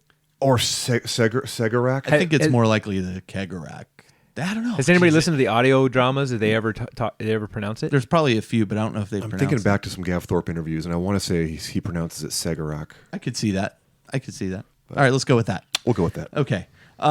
So we talked about, some say that it's impossible for mortals to look upon the divine face of Slaanesh without losing their soul, or they become just willing slaves to his whims. Which makes sense because when you see Slaanesh, you see perfection. Yeah. And whatever it is that you're obsessed with is what you see. Yeah. You see Gal Gadot, right? Boy, But that's do I? Oh boy. He needs a minute, folks. Let's move on. All right. She's so pretty. She is a lovely, Okay, we get it. lovely human being. All right. So let's talk a bit about where Slaanesh actually resides. Let's move on to If we have to. the home. And this was the piece that, going through all this research, that blew my mind. And I was like, this is crazy Yeah. cool. Yeah. So where we talked about Nurgle, kind of Nurgle's garden and the jungles and where he's brewing all this stuff. We talked about Khorne, where it's all fire and brimstone and right. volcanoes. And he's got these things that are protecting everything and attacking anybody Yeah. who shows up. The interesting feature about Slaanesh and his defense of his home is really about just inviting you on in. Sure, come on in. Right? Yep. Because you have 6 different layers that you will pass through as you try to get to his palace. But so as I said, he's unique among them is that his defenses aren't trying to keep you out. His defenses are bringing you in, come closer, and No, he's see got all a big. these He's got a big things. neon sign saying, you know, Yeah, it's probably like Vegas. It's all Yep. you know, come on in. Come on in. It's great. Because the interesting thing for him is probably watching in which of the 6 realms you fall. Yeah, absolutely. And in fact, it's said that, you know, those who actually make it to Slaanesh's palace are the only ones that were actually invited to Slaanesh's palace. Like Right. everything stops you prior to you getting there. And once you reach there, like that's it. You just willingly give yourself Right. over. So, mortal and demon alike. yeah. Right. Which is interesting. Okay. So, the Palace of Pleasure, as it is known, is kind of at the center of the Slaanesh's empire, and it's surrounded by 6 other domains, which are in concentric rings. So Right. You go through each domain, trying to get to the center of the circle, if you will. Right. The first one, How many licks does it take to get to the center of the Tootsie Pop? Anyway, go ahead. Slaanesh could tell you. Yeah, So That's what I was thinking. Go ahead. I don't know if Gal Gadot could, but. All right. Anyway, okay. So the first one is the excess of riches. Yeah. Right. These are the people who are passing through this area, if you're going to stop here, it's because the thing that you want is just more and more money and wealth and the power that gives you. It's so golden trees and gemstone paths and diamonds in the sky, Lucy in the sky with diamonds. People climb these golden trees and just kind of filling their pockets with all this greed, and many of them plummet to their doom. Yep. And what they don't notice is that as they're putting all this stuff in their pockets, part of what's in their pockets are pieces of bones from the other people who were before them. So cool. Right. And they get so bogged down that basically they can't move. And even when they can't move, they still want to pile more stuff into their clothing. And then they just become part of what the next person is going to pick up. So they and that really theme move. kind of goes through this, which was creepy as hell. Yeah. But it's cool. But I mean, how crazy rich this realm is like, when the sun is like going down, it shines on the mountains. The mountains are made of gold as well. It's just like, it's so extreme. It's so great. So yeah, I love how you summarize that. Basically, you're just continuing to just fill yourself up with pockets and pouches and boots, and then you just can't move. You can't let it go, and you just fall down and die, smiling the whole time. Right. Right. And if you get through that. Yeah, if you can pass through that, if you're like, wealth isn't my bag. Right. It's not my bag, baby. Yep. Then you end up at Food Network Central. The excess of sustenance. Yeah. Yeah, it's kind of what made me think. It is the Food Network. Yeah, it's just the excess of substance. You pass through there. You're confronted by a lake that's so vast that it's shores. A lake of wine. the best wine you've ever had. Yep. I'd be doomed. You'll bend down and just start drinking at the wine. A lake of scotch. Or a lake of scotch. Yep. If you can actually lift your head from the wine and you look around, you can see that there's islands, and on the islands there's tables just heaped with food and all this, feasts. And you get to the islands. Well, as they get to the islands, though, they're actually like big giants That are holding these. that are holding these vast banquets on their backs. And when you take a bite, the first bite is like the best food you've ever had in your life. Yeah. And it's funny when I said Food Network, they actually have a show on Food Network called The Best Thing I Ever Ate. And when I was reading this, I was thinking, this is like the most extreme Guy Fieri episode. comes in, he's like, check out this super burger with Right. But it's like we knew this show was going to take some interesting deviations. You didn't think so.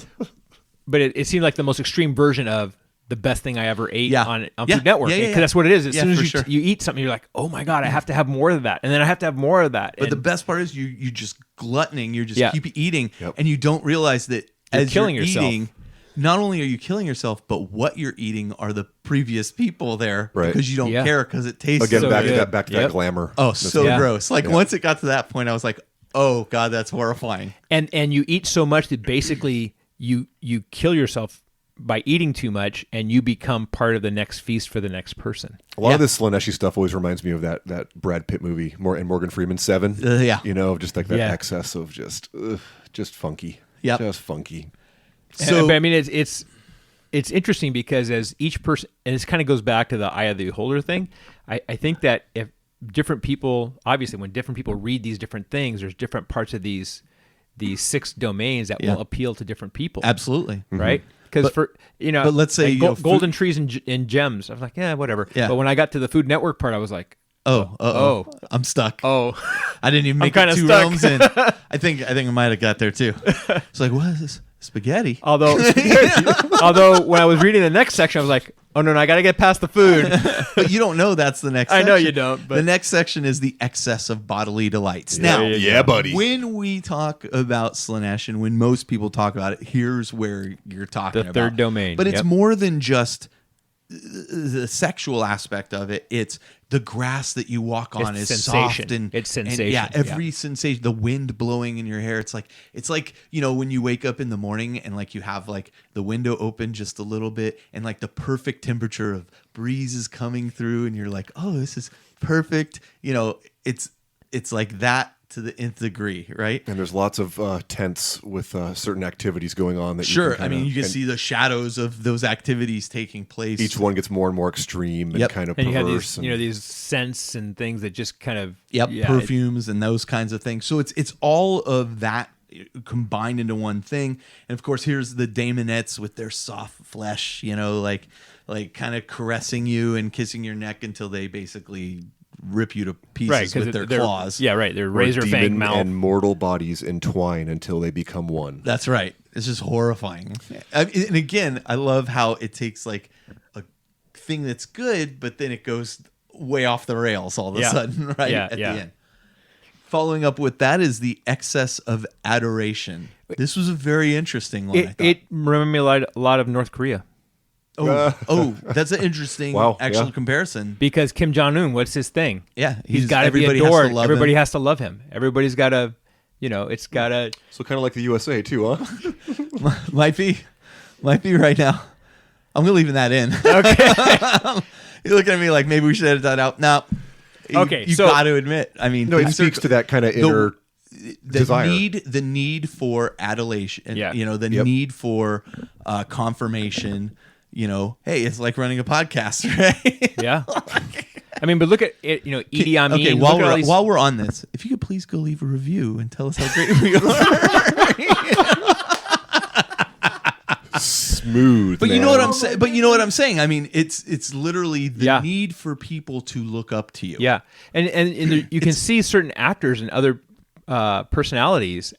Oh yeah, who are famous people in Hollywood, and they do things just to get that. They call them glory hounds, right? I mean, it's just any comedian. A comedian will tell you. That's what I'm absolutely about that fix. I need people to look at me and laugh and find me funny, and I clap need that thing. And so Hollywood actors.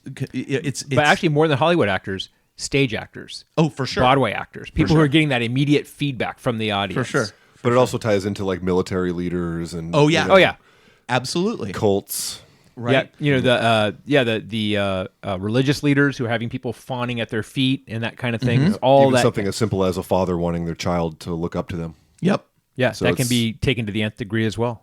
Yep. And so absolutely. Ultimately this leads to these delusions of grandeur and that kind of thing. And then, for those people who move on, they realize that people were just standing there living in their own dreams of how great they were until they just collapsed and died. Right. And I found that to be a very actually fascinating, again, one of these realms of because it's not something you traditionally think about when you think of Slaanesh, right? No, for sure. Right. And then next becomes the excess of achievement, right? This is where everything you do, it's how much you have achieved in life, how much you have done. As you look around the Bill Gates realm. As you look around this forest, you see these secluded glades, which are of course a trap. There's sound baffling effects of the trees, which put the mind into this introspective position, and you kind of walk along and you're wandering, and the glades are inviting as you kind of reach this introspective point, right, in your life. And as you stare into like these reflective pools and that kind of thing, the accomplishments of what you could achieve all just get amplified, and you really start to believe you're just the most successful person ever, the most accomplished person ever. Right. And whether it's you're the most accomplished warrior, Lucius the Eternal is a great example. Yep. The most accomplished warrior, the biggest tyrant, of all the chaos guys, or just maybe you're just maybe it falls even a little short of that, but it all gets amplified and it continues to grow, right, until you open your eyes. And then what happens? Then you get ripped apart by all the branches and trees and choked of life, and from the branch, the whole forest rips you apart, hanging in the trees, and those who can avoid it, they kind of make their way through this trial, and they see like bodies hanging from trees or impaled on branches. It's basically Evil Dead. Yeah, exactly. Well, and then to me, what was interesting is the way that they kind of layered these things, because the last one is the excess of repose. Right. So you got through the gold. You got through the gluttony. Like you'd the have gluttony. to be like a monk to pass all this way. Right? Yeah. I mean, you've gotten through all this stuff. You've gotten through the adoration and the sense of achievement. Then you get to the excess of repose, where you're tired because you've made it through all this these stuff. things. You're tired. You just want to relax. You just want to. It's been too much. And so that's what this is all about. It's about, allowing you to just relax, and Let everything everything is go. soft, and everything is calm. There's pillowy, clouds in the sky. Nice perfumed The breeze. smell. Yeah. Yep. All struggle is a thing of the past. Yep. That's right. Close There's your nice eyes. music. Yep. That's being Yep, carried yep. on the breezes. And then you just kind of peace just kind of overcomes you until you just basically lay down, and that's that. And you're out. Yeah. You're done. Yeah. But the inner circle, the final circle, is the palace of pleasure. This is the actual home of, I almost said Zeech, of Slaanesh himself. And Which is not very well guarded. right. You'd think it would be. No. And in There's fact, nobody. Yeah. anybody who kind of arrives here, the doors open. But here's the thing. Yeah. Nobody really knows because no one's ever been to that realm Right. and come back. Right. No, there are Right. no first person accounts of it. And whereas the other ones there are, but this one there is not. Right. And so this is all speculation from all these different researchers and philosophers and cultists, And that cultists. they've tapped into. right. and- They've and gotten tortured and flashes gotten of it or information whatever. from, yeah. But the idea is that there's these beautiful statues and things like that, which people think maybe those are the people who made it through. Right. And that's what perfection looks like. Right. Because that's what can exist there. But as people contemplate like how defenseless the whole palace looks, typically what happens is the doors open and Slaanesh himself comes out, and people are just in awe of him at that point, and like, they hey, go you're inside with mine. him, and that's that. Yep. And they're fine with it. They're like, "Yep, this is Yep, good. this is good. I'm all good." Because as they say, resistance in the face of perfection is not a possibility. Right. Resistance is futile. Wait a minute. That's a different genre. Sorry. I crossed the streams. So I just found this whole piece Yeah. of the backstory and everything. Like, this was where I was like, I may have misjudged. I may have misjudged Justin and his appreciation of Slaanesh here, because this is pretty awesome. I think he was stuck in realm number 3, though. You're right. that's okay. I'm still there. I get it. It's interesting. One Say of the hi to things, Gal for me. one of the things that this also made me think of was Willy Wonka and the Chocolate Factory. Oh yeah, for sure. Because that's there's all an interesting these, point. there's all these different Or come on, Labyrinth. temptations. or labyrinth, yeah, all these different But temptations. Willy Wonka and the Chocolate That was a good Factory, point, yeah. in particular, is all about the things he knows are going to tempt each of the Each kids. one, yeah, like Tom gum. TV and the gum one, right, and the chocolate The river, Chocolate River. Yeah. and all this, and so basically it's tailored to what is each person going to be tempted by, and that's the same thing with this. Yeah. It's like each of these different realms may appeal to someone else, a different person in a different way, but ultimately they're gonna appeal to somebody. They're all going to appeal to somebody, and if that monk does get through, the Dalai Lama or whatever, Yeah. when he gets there, he goes, "Oh, I'm looking at the face of perfection. I'm where I want to be." Right. And your soul is Like his. I've achieved, yeah, and your this soul is his. Yeah. Right. Like it's a perfect trap. Yeah. Right. It's so you, great. You win and then you lose, Yeah. Yeah. So, I mean, or you lose because you won. this is where I just, got blown away. I was like, oh, this is pretty diabolical. It's rich, It's, Yeah. it's rich lore. For because sure. he's really the god of obsession. And this is where I say, like, that one focus on the sexual aspect of Slaanesh is missing the Misses the broader point. scheme. Yep.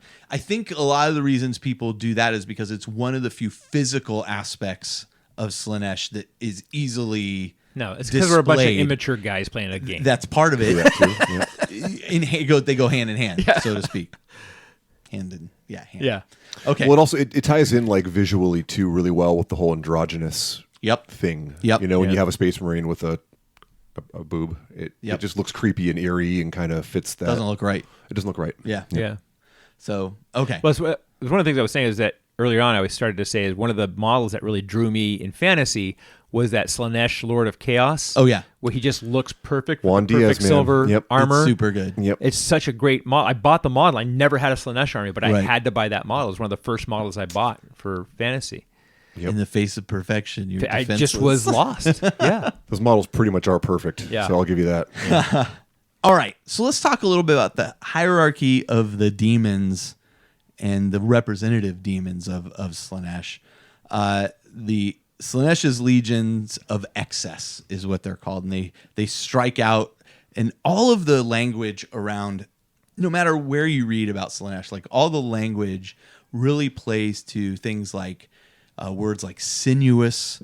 Very quick, fast, speedy, slippery, those kinds And of if you remember the old concepts. edition, the bonus for Slaanesh was +1 initiative. Yep. Yeah, it's usually always fast. been something Yeah. around either faster movement, fleet of claw or whatever, Right. or faster initiative. Right. Everything about Slaanesh is supposed to be about speed and like those quick strikes, right? And lots of them. Like the Bruce Lee of demons, right? Well, I mean, the that other was thing his that's always connected whenever you read about it is stuff that's like mesmerizingly beautiful, but then instantly Deadly. loathsome or deadly. Right. And it's kind of like almost like a horror movie where you see it's this gorgeous thing, and all of a sudden this thing just jumps out and grabs you by the face. Yep. So let's start at the top. The Keepers of Secrets, the greater demons of Slaanesh. Justin, I'm going to let you take this away since you're kind of the guy. 4-armed, which they used to be bull-headed, Right. which they kind of went away with. I'm glad they got rid of that. Yeah, I think that they could do it, but they'd have to do it right. Yeah. The original models were kind of silly. Yeah. But they took like the Forge World Keeper, as we'll get into. They're basically these obviously very large, imposing demons with usually 4 sets of arms, usually 2 of them ending in claws. Just really creepy. I mean, these are like extremely good at this Slaanesh magic to, like Adon said, kind of conjure this glamour, and then all of a sudden your head's gone. Yeah. But they're the generals of the Slaaneshi armies, the closest to Slaanesh himself. Yeah. So you could imagine these things are pretty deviant, and they look like a pain in the butt to assemble. Ooh yeah. We'll get into that later. Yep. So these are really known as the dark heart of the Legion of Excess. Right? And they're the generals of his army. And I couldn't find anything that actually talked about why they call them Keepers of Secrets. And I think don't know. it just goes to that, like they almost know feels your inner Nietzsche. desires. They know your inner desires. That's Right. kind of how I It took almost it too. feels Nietzschean, but then you go that route, and it's A lot of the lore behind them. It's all about knowing what your deepest, darkest secrets are, so they can appeal to whatever it is. Which of those realms you would best fit in? Right. Yeah. Yeah. So then you have demon princes, which we've talked about each time, which are basically mortals that are raised to champion level for chaos. Right. So you've done whatever you've done enough that You caught the eye of Slaanesh. Slaanesh themselves says, "Yeah, you're doing it right." Yeah. Right. So Do these that. are some pretty debased individuals. Yeah. You'd have to imagine. Right. Here was a question I had. Could Eldar be raised to a demon prince level? I don't No. think so. I think No. they'd just Slaanesh be would just wanna eat devoured, them. right? Right. Dark Eldar as well. I mean, he would do in a way, I guess. Yeah, because like they're his caloric intake. but I guess it goes. But I think it goes counterintuitive. Right? Yeah, Like, as I was reading it, just kind of popped in my mind. Like, is that a thing? I don't think it is. No. I Most think we're- Eldar are pretty terrified of this deity because I think we're primarily talking humans And demons. being raised to demon prince level. Yeah. Demon princes are always mortal that are transformed. All right. right. So it's got to be humans. Yeah, that makes sense. Tyrannid? No. No, don't go there. No. Okay. Who knows what? You've let loose a Tyrannid warrior into the. Oh, into the 7 rings? And where does he stop? Okay. Next up come the Heralds of Slaanesh. We have the Mask of Slaanesh in particular. Justin, you want to take that one? the favored demonettes. Yes, the mask is an interesting one. So she basically gets the disapproval of Slaanesh from some wrongdoing, and Slaanesh basically curses her to dance for all eternity, which is really interesting. So she basically can't stop dancing, and of course affects others around her into this big dance-off.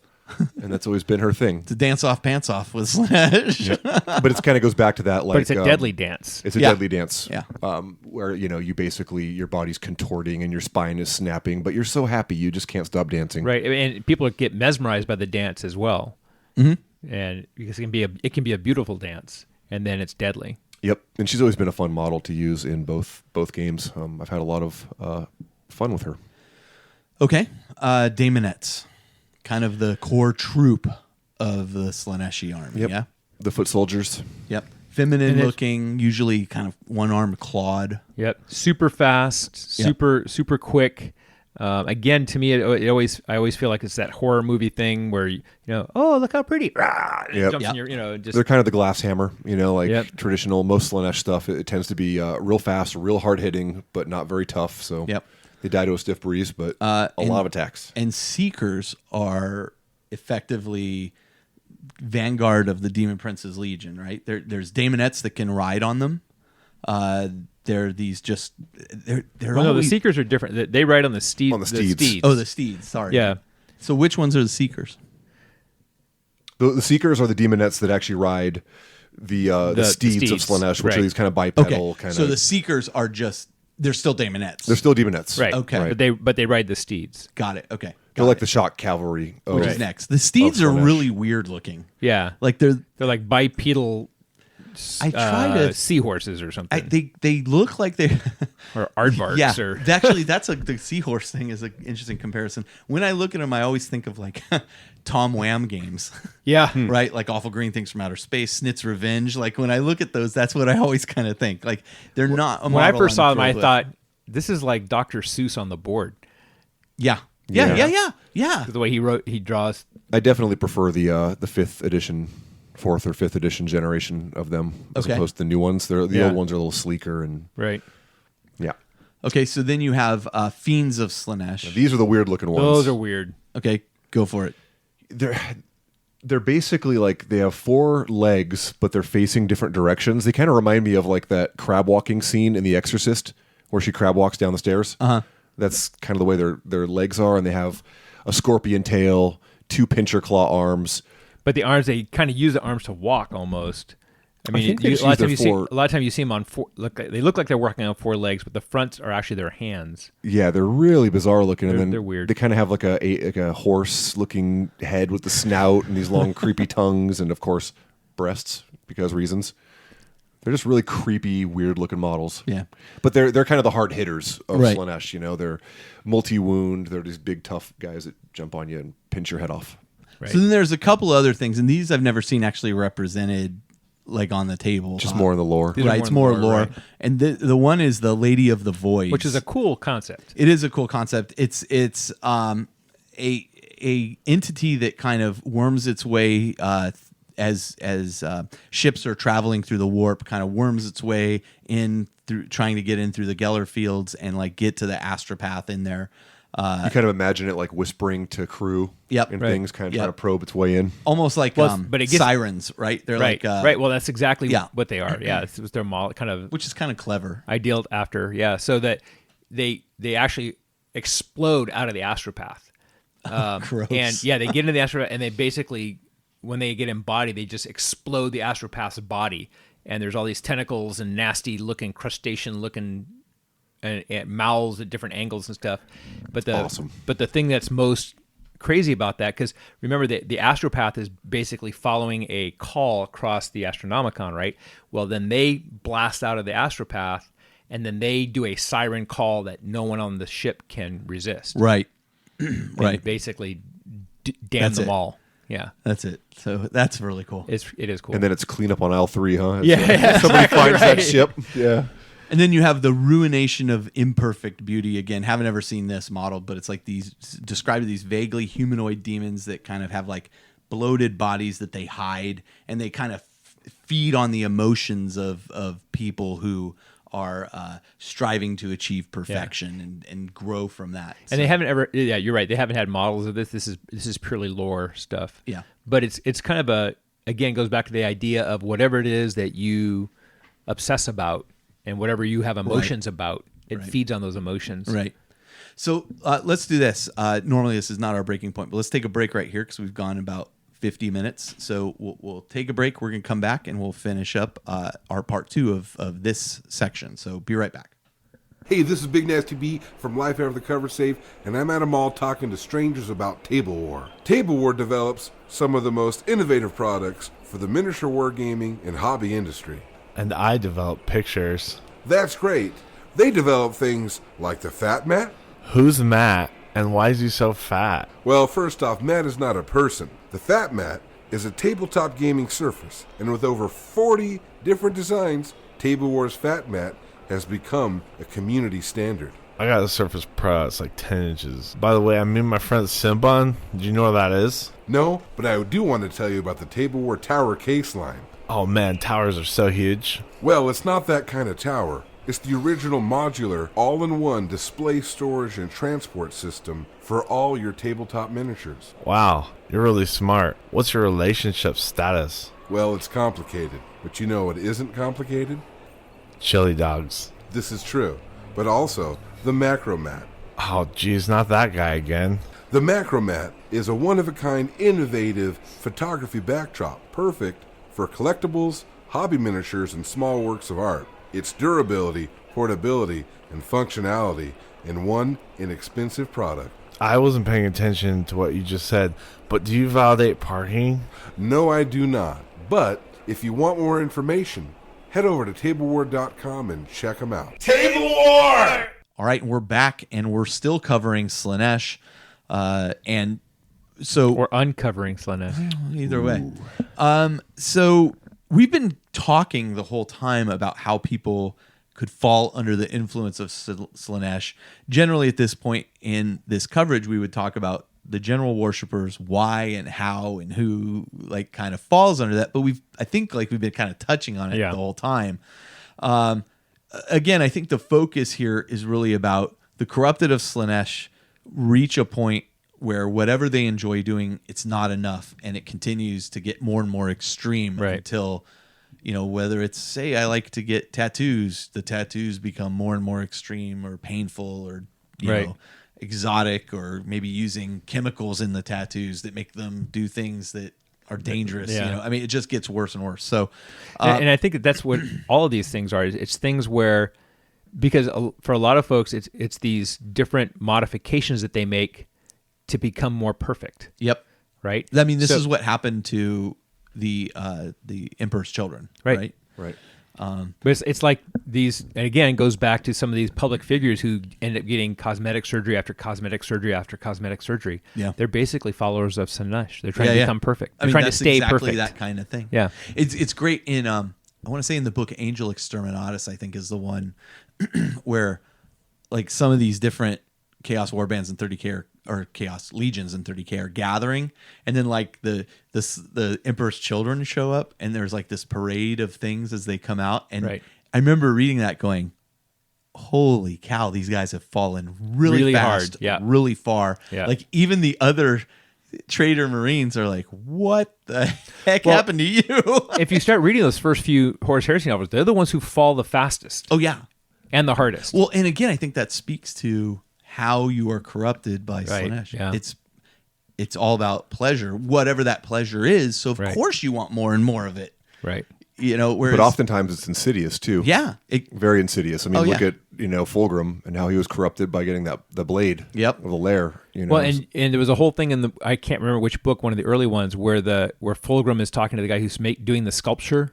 And the sculpture is, it's not perfect enough. It's not perfect enough. And it's, Yeah, if you want to get some more information on Slaanesh, definitely check out, which we'll get more into, but Fulgrim, that book definitely opens... which is kind of a slow book. The end is a big payoff, but it's kind of a slow book. Okay, so ultimately, even death itself becomes an experience, whether they're delivering it out and then ultimately receiving, dying... becomes another extreme of whatever this pleasure is, that it's pleasurable at that point. Right. So basically the homunculi.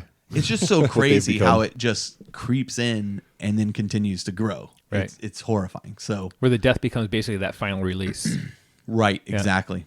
So let's talk about, since we've talked about like the demons and such, let's talk a little bit about Chaos Space Marine factions that follow Slaanesh. Obviously, the Emperor's Children are kind of at the forefront. They're the first legion that really falls to Slaanesh. Right, and then they, as with all the legions, they kind of break up into these different war bands. And so the more well-known or written about war bands would be like the War Horse of Lucius the Eternal. Yep. Right, that's a very famous one, and he's a very famous character.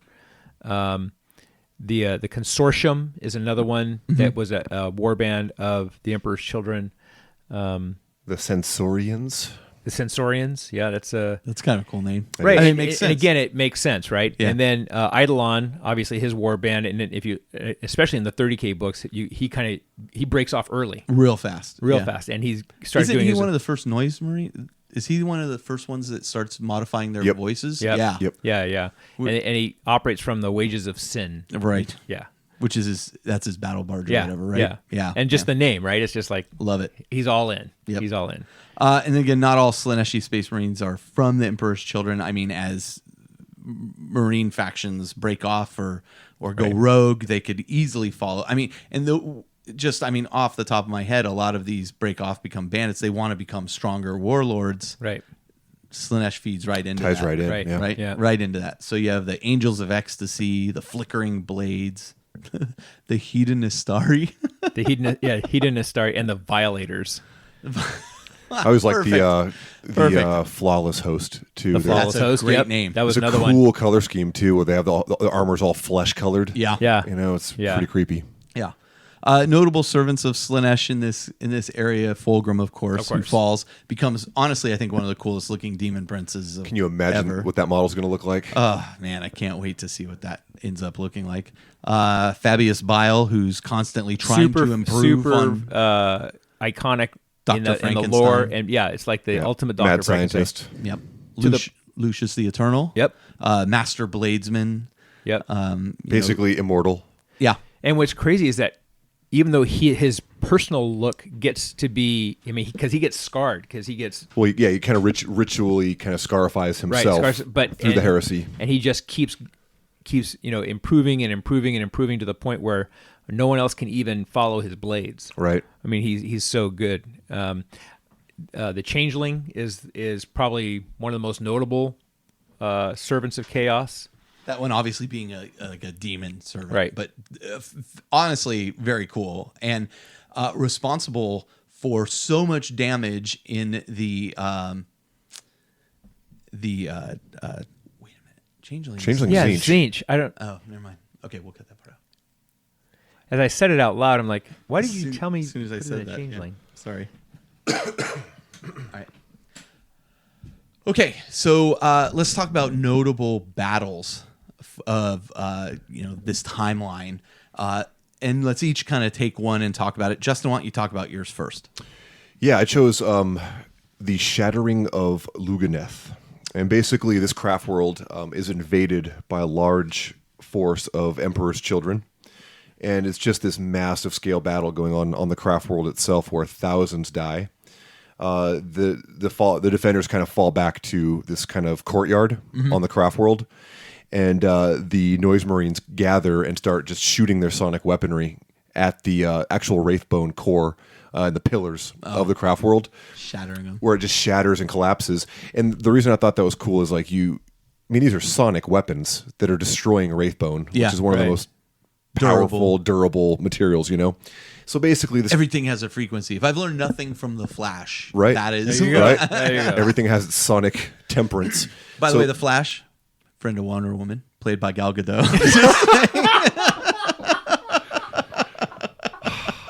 He just can't let it go. Anyway, keep going. He's found his excess. So there's just this massive mayhem of battle going on in the middle of the craft world.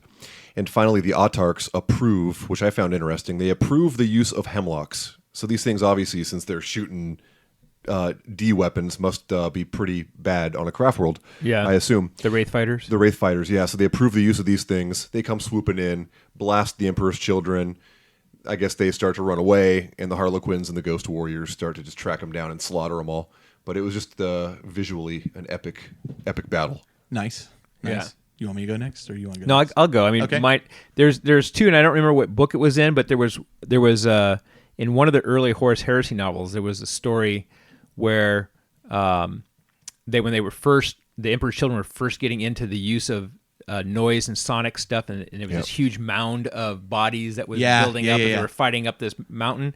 But it made me. But the one I really thought was iconic following that was the fight between Guilliman and Fulgrim that they recount in Dark Imperium. Yeah. Where after he's been Probably the best part of that book. it really is, and that whole battle between them and Fulgrim's kind of ascension to Demon Prince through his quest for perfection. Yeah. And he was pretty perfect. I mean, he basically won. Yeah.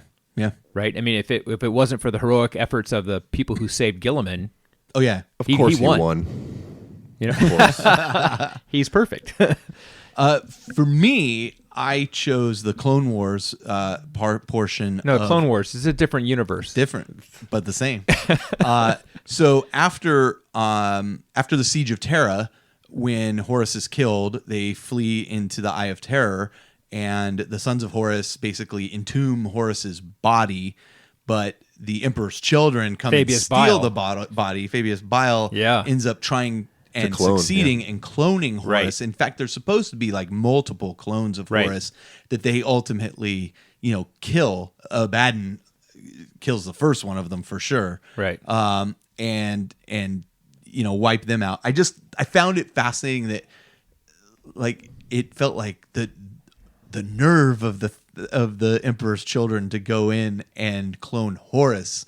Of all the to steal him, killing a bunch of Sons of Horus, and then stealing the body and then experimenting on it. Like, is nothing sacrosanct with these guys? No, nothing is. Well, and maybe they saw Horus as an embodiment of perfection, right? Well, That's and why I- they wanted to clone him. and That's I why think Fabius this Bile was wanted the to do that. point. He wanted to be able to clone him and revert them to power. Right. On a little bit of a side tangent there, Abaddon was like, yeah, he lost. He's a loser. Right. He doesn't deserve to come Right. back. Right. So, based on who you think's right, Abaddon. So, See how he works the Black all- Legion into this. Yeah, it all Slaanesh works in your episode? perspective, right? yeah. So, anyway, so let's talk real quick about how the deity and its forces are represented on the tabletop. Justin, I think you're kind of most suited to talk to this a little bit, but we talked a little bit earlier about how everything's about speed with this army. Yeah, And we're going demons first. Yeah, sure. Yeah. I mean that's the thing. Yeah, if you're looking at demons, they're known for being fast, lightning fast. They're going to get across the board real quick, and they're going to have a lot of armor-piercing attacks coming at you. And it's the glass hammer thing you were talking It's about. kind of like a blender. But they're not Yeah. going to be able to take much of a punch back. Yeah, you're going to lose a lot of models on the way in, and after you butcher whatever you get into, there's going to be dead demon bodies everywhere. But they are high volume of attacks, not particularly strong attacks, but it's just you're throwing buckets of dice. Okay. Yeah. Okay. I think that other interesting thing is that the model range is fairly limited for this, even with the release in 4th edition. I mean, you have like the Cornmower, the like thresher machine thing, and Yeah, the funky little Yeah. lawnmowers. which I'm Exalted- not a huge fan of. The those. Exalted Yeah. Secret Chariot. Is that what it is? Yeah. I'm not a huge fan of that model, but I do love the Demonettes as model in a model range. But I do find that their model range is fairly limited, and I'd love to see them expand on it a bit. I agree. Yeah. So, I mean, we'll see there. Seems to be a general theme amongst a lot of these episodes. There's a little bit of development that can go on with the models. It's just like as villains, it could go so much deeper, right? So who knows what we'll see. Any specific, I mean, Keeper Secrets, any good as a demon? Keeper Secrets is pretty good, yeah. Fast, hard hitting, lots of really good kind of mess with you psychic powers to Right. kind of move your units and do all kinds of funky things. Okay. As opposed to kind of going to that Slaanesh, as opposed to direct attacks, they're kind of manipulating the battlefield. Interesting. Which is kind of cool. They've worked that in quite a bit. Okay. But yeah, just a lot of blendy models. Just Okay. shoot them And real fast. and real fast. Yeah. Okay. Fiends are really good too. Are they? The reason being is that they can actually tie up your unit that can't actually fall back from them. Okay. So if you make it in with a fiend, you're like, sorry, you're stuck. Oh, they're not allowed. You're not allowed to pull No, back. It's kind of like those front feet arm things. They Lock you hold in. Yeah, they lock you in. That's kind of the Interesting. idea. Yeah. Well, I think Okay. lore-wise too, they're surrounded. A lot of Slaanesh demons have this soporific musk, kind of Right. like this elixir that's emanating Entices from them you. that entices you. Right. And Got it. Okay. All right. So let's talk favorite demon models. Again, I think the range is pretty small here. So I think I stole, because I was the first one that made the notes and I started adding notes. I stole this one. Originally, we were each going to pick two. I only picked one because, again, I think limited model range for the most part. But I chose the Forge World Keeper Secrets model. I think it's an amazing looking model. I think when painted well, and it's not easy to paint or easy to assemble either. Like there's a lot of bendy stuff you have to do. Yeah, so it has these dreadlock, sinuous tentacle hair things. They all come straight. Yep. So you have to, I'd recommend, I did pinning every single one of those in place. And then you have to hit them with like a heat gun or a hair dryer to bend them. Oh, that's a smart way to do it. Into though. shape. So when you're initially putting it on, it's almost like a porcupine, like it's sticking out. Basically. Like straight, and then you heat it. I ended up doing them one at a time. So I didn't like glue them all on like a porcupine. And then and so I would heat them up one and bend them kind of to form. Yeah. The other fun thing about that model is its whole left leg is like latex with spikes, kind of like this S&M kind of thing, and all those spikes are all separate, so you have to glue each spike little on. spike on. Yep. But fantastic model though. And it holds up still to this day. I think it's an amazing model to this day. It's got an eyeball coming out of its The creature nipple. caster one It's just creepy. The creature caster one is pretty awesome too. They are awesome. Yeah, I picked those up. What's funny is one guy was painting the creature caster one, and it's fairly nude. But the guy was painting it and putting it on Facebook, and Facebook kept censoring it. Oh, that's funny. Because it was so... That's funny. Obvious. Yeah. So very, very interesting. Adon? The one I'm going to pick one that Justin didn't also pick, and I actually going to pick the lawnmower Slaanesh, the Exalted Seeker Chariot. You like it? I like it because of how it works on the table. Okay. Okay. Colin runs one. Okay. And it's nasty. I mean, the whole concept of it, if you look at it, it's a thresher of souls, and it grinds up things under all these blades, and that's kind of how it operates on the table. If it gets into you, you got problems. And so I like kind of the representation of it and how it actually works on the table. I think it's a dumb model. Yeah. But I agree with you. I don't think it's particularly but when I appealing. looked at what it did, how its function is, and how the rules actually fit what it looks like. Yeah. And so in that way I respect it. Okay. Fair enough. Fair point. Justin. I had to go with my boy Juan Diaz and his Demonettes. Yeah. I mean, the fifth. I just recently acquired more of them, and they're just fantastic models. The old Demonettes and the Seekers, they go for a pretty penny on the eBays, but if you can get them, they look so much more like sensual and kind of elegant. I think their movement and everything, whereas the new Demonettes are just kind of standing there. Whereas those models have so much movement to them. Okay. So I had to pick those. Yeah, I think I like the new ones as well, just in terms of I think they're well done. Yeah. But I agree they're not very dynamic. They don't kind of give they don't give that same sense of luring you in before it chops your head off. Yeah. Gotcha. Yep. Adon, you also mentioned the Raging Heroes thing. What was that's it you saw? Justin, you also mentioned the Raging Heroes. So Raging Heroes came out with a whole range of Lust Elves, they call them. Okay. And Void Elves. And the Lust Elves range, like if you're serious about doing a Slaanesh army, like you should really check these out. Okay. Because they're fantastic.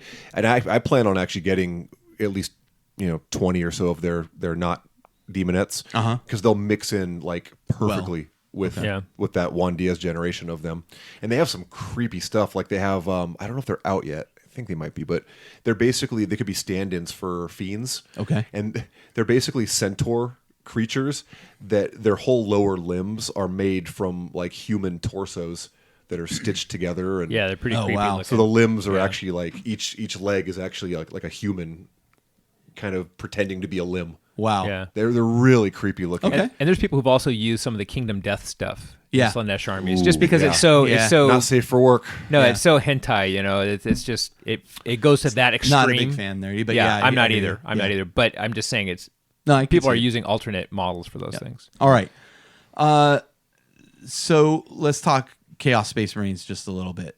Not a whole lot to go on here. Again, I mean, you're really kind of talking Demon Princes. You can whip out from the Chaos Space Marine Codex. Yeah. Mark of Slaanesh on models, but really it's the Noise Marines, right? And the Noise Marines pack a punch. I mean, without a doubt. Awesome. Yep. Yeah, without a doubt, they really hit hard. But I mean, I feel like that's their thing. For Tzeentch for the longest time, you just had Rubric Marines. Yeah.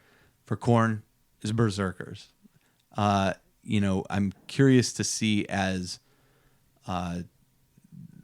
for Tzeentch now, you actually have other representative models. You have the Zangors that we just talked about, that kind of thing. So I'm curious to see where they go. Well, Nurgle's put out a lot of stuff. Nurgle's put out a ton of stuff. So hopefully, if this line continues, which I really hope it does, we see some really interesting I'm stuff. sure we'll see the same thing happen. I think if Games Workshop spends a lot of thought and time around it, like they could make some very compelling units that are not just that one focus of sexualization, but other aspects. Excesses. Yeah, Yeah.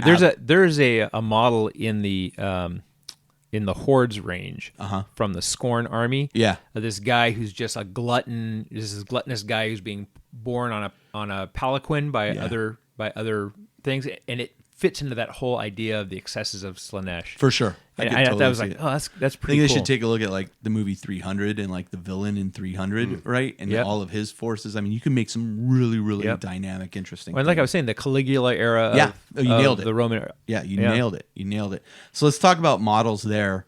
Again, really, as we just talked about. So look, this is what I was going to do for my Black Legion. I was going to use the 30K Emperor's Children Legion Cacophony models, which They're are nice. the precursors to the Noise Marines. Yeah. But the models are just Yeah. They're off sweet. the chain hot looking. Yep. And so I was going to use those in my Black Legion army. I still am. I have a bunch of Yeah. them to use basically as my Noise Marines. You just throw some chaos shoulder pads on Yeah, them. absolutely. And one of the reasons I really liked the rules for the Alpha Legion and 30K is because you can use one elite unit from each of the other factions. Yeah. And the Palatine Blades, the Emperor's Children Palatine Are Blades. beautiful. Oh my gosh, they're so cool. Yeah. And to me, they just represent that whole idea of martial perfection. Yeah. They're striving for martial perfection. For sure. Those are very cool scopes. I mean, Justin? all the 30K stuff, of course, I'll piggyback off that. And I had to go for Eidolon. Oh, it's so good. I mean, that model, I mean, So sharp. it's 30K, but obviously he falls to the clutches of Slaanesh. But you could and- use him as a Chaos Champion. Yeah, no, I might have to look at picking him up when I go to He'd be a Adepticon. perfect Chaos Champion. Yeah. Yep. Yeah. I mean, it's totally representative. I love the Emperor's Children Phoenix Terminators too. Yeah. Oh, yeah. They They look fantastic. Pole arm weapons, just amazing. So Yeah. And with a little bit of conversion work, you could absolutely turn those into noise terminators. But I think or to make whatever. an interesting Noise Marine army, like I feel like you almost have to do a lot of conversion, and you have to do a lot of your own kind of self-driven stuff, or maybe pulling from 30K and that kind of thing. Is there a 30K version of Lucius? Not yet. Not yet. I think they're. I But hope he's they come there, out with one. so there should be. I hope they come out with one because Yeah. the 40K one, I like the idea of him. I don't like the model that much. Yeah. Yeah, he's kind of the a 40K little, model. little monopose. But I like the idea of him, and so I hope they come out with a 30K model I'm sure. that we can use in 40K. Yeah, I'm sure. Well, it's interesting. I mean, the scarification on his face and stuff Yeah. is self-inflicted, Yeah. if I Right. remember Yep. correctly. So, yeah, I mean, yeah, we'll see. We'll see. Black library books that really support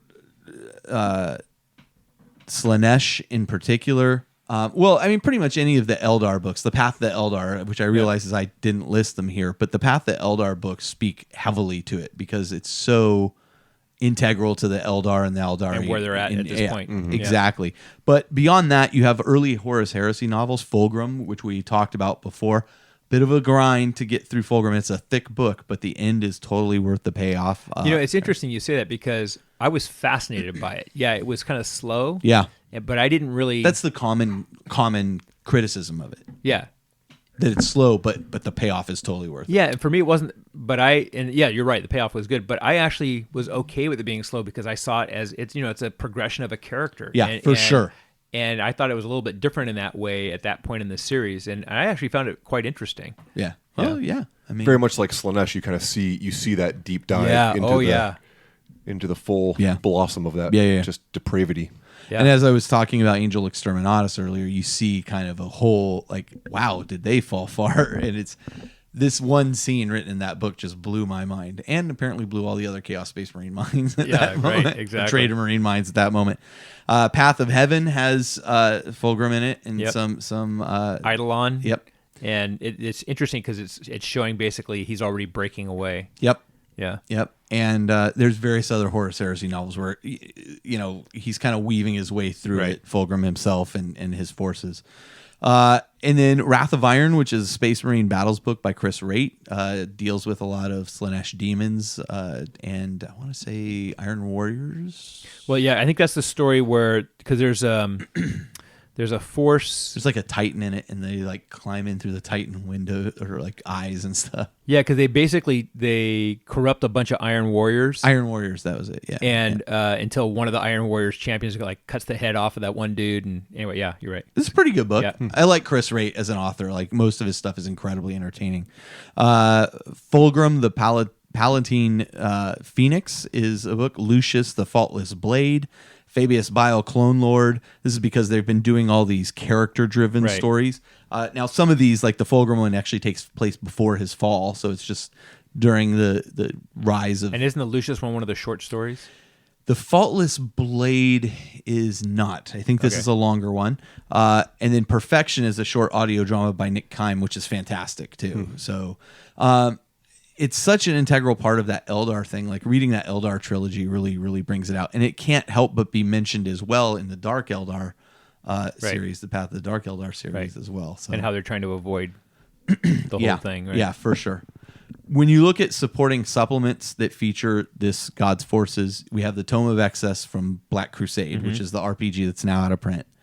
You have the Eldar Codex that talks extensively about Slaanesh. Yeah, it's interesting. You don't think about this being a supporting feature, but it really is. If you are going to go deep into a Slaaneshi army, you kind of have to read those books. Oh, you should. You have to have them as resources. Yeah.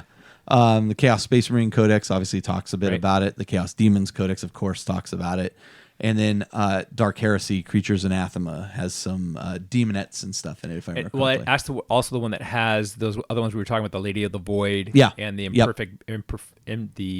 something beauty, whatever. Yeah. Yeah. Again, unfortunately, not a lot of Forge World support for this. I mean, you have the Emperor's Children 30K stuff, Legion stuff, but which is doors and that kind of thing. But there's not a lot of supporting the god itself in the chaos aspect of it, other than the Keeper of Secrets. Right. I mean, they had the Hellbrute for a little bit there, but but the Hellbrute's no longer there. I mean, now it's not available anymore. So unfortunately, and then the Imperial Armor Codex really deals with that one model effectively, and the Hellbrute, the index. Yeah. So I mean, that's really kind of it. But I do have to say, Justin, like, let's take a break. We'll come back. We'll close out the show. But I do have a lot of closing comments. Yep. Before we close out the show, though, I do have an interview with Kat and Caleb talking about LVO a little bit, talking about upcoming classes that they have, a little bit of insight into what their perspective on LVO, and they're going to Adepticon as well. So it's fun seeing the dreadnoughts from their classes popping up on the feed. Oh, yeah, it's fantastic. Yeah, it's kind of cool. Fantastic. So, so we're going to go into that interview, then we'll come back, close out the show. And I do have some significant closing remarks about it. So we'll be right back.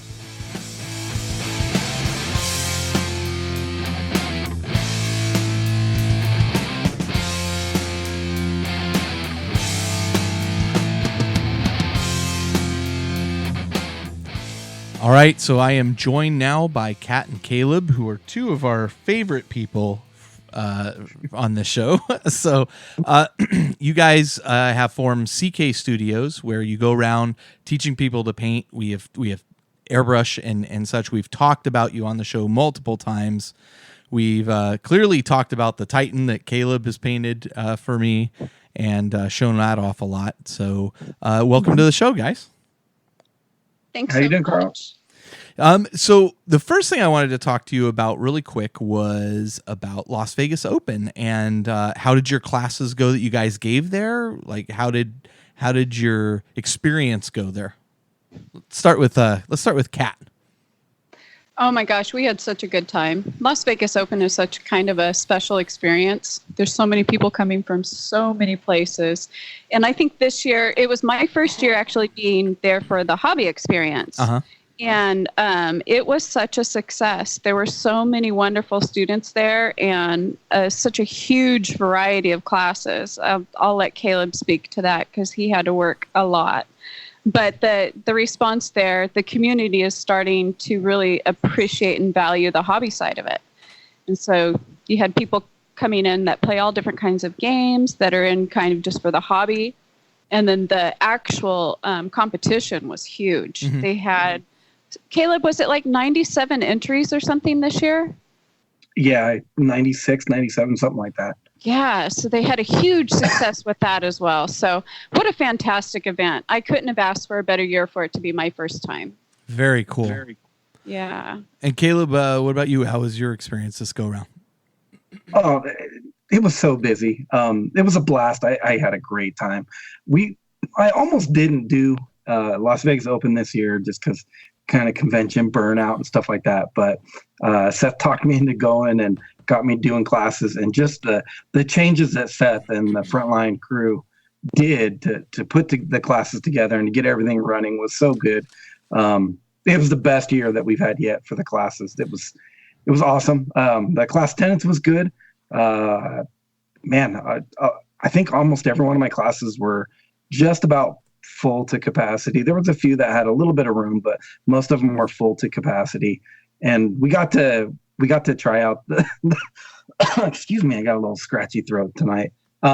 We got to try out that Nurgle class that I'm doing at Adepticon. Yeah. And that was awesome. We got to do it twice, actually. The first time we tried it with oil paints, and we kind of adapted from that, and I adjusted over to using actually the inks, again, Dalaroni inks. If you guys know CK Studios, you guys know Dalaroni inks. I found another way to use them with pure isopropyl alcohol, and I can actually do weathering, streaking, filtering, everything that you can do with oils, pin washes, everything I'm doing with the inks and just pure isopropyl alcohol now. Oh, interesting.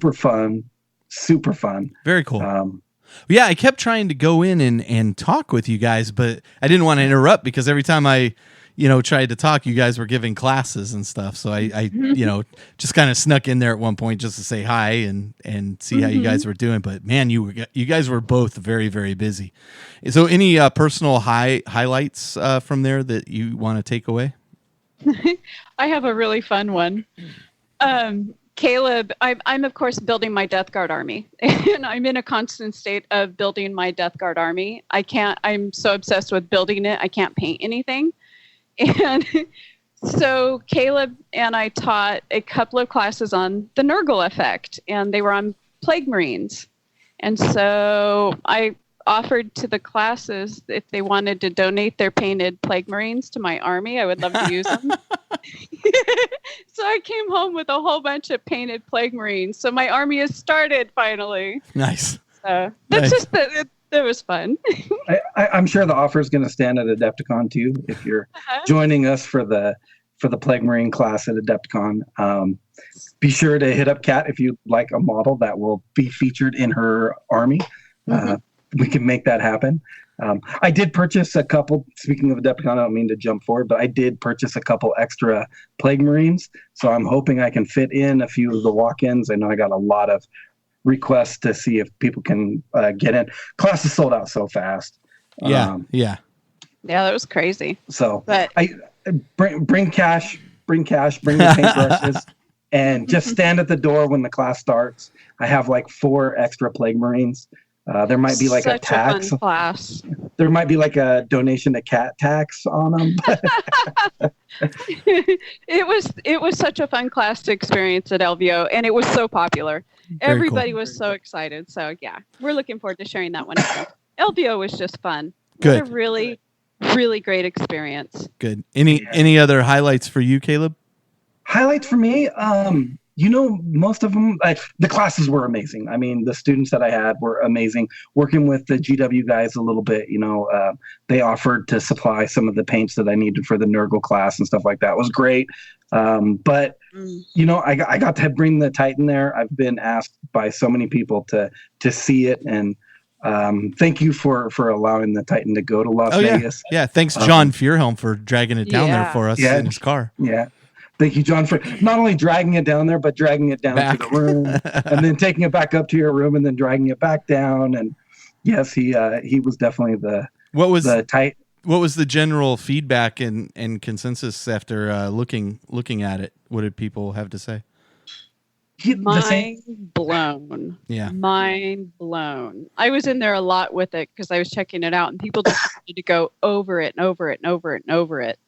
And Caleb would get swamped. I'm sorry, Caleb, I just stepped on you. Oh, that was so cool to watch. People really just appreciate fun, different art like that. It was so cool. Yeah. Yeah. It was fun to sit there and point out the little details, the little tiny freehand, and then to explain the story of the freehand. I don't think a lot of people saw exactly where all those images come from and how it ties into chaos and the heresy and how it was a heresy titan and all the representation. That was very fun. Super fun. The Titan was one of the 2 finalists that were chosen for the best airbrush. Nice. Which was an award that I won from Harder and Steinbeck. So that was cool. The two models that were chosen were both mine. So that was nice. Yeah, that's not bad. Excited about that. Yeah. Well, it is one of those models that the more you look at it, the more things you see on it, and you don't even, every time I look at it, I find something new, and I own it. So, I've looked at it a lot. So. And it's such a storytelling piece. Yeah. There's so much lore in all of those pictures. Or the painting. It's so cool. Yeah. What a special experience to get to see that. Yeah.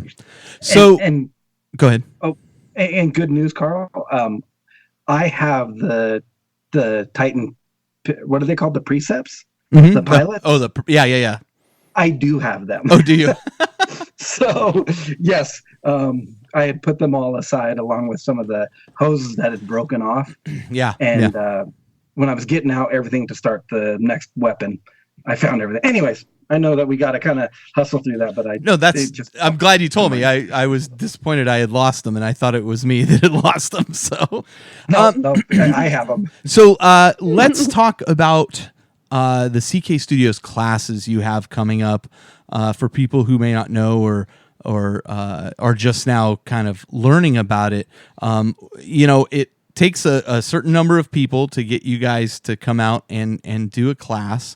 But man, are these worth it for people who are trying to learn either the basics of using an airbrush and even some advanced techniques, but then to even go the next step and kind of go to the next level, if you will, with the organics and that kind of thing. You guys do these classes, and they're incredibly, incredibly helpful for somebody using an airbrush.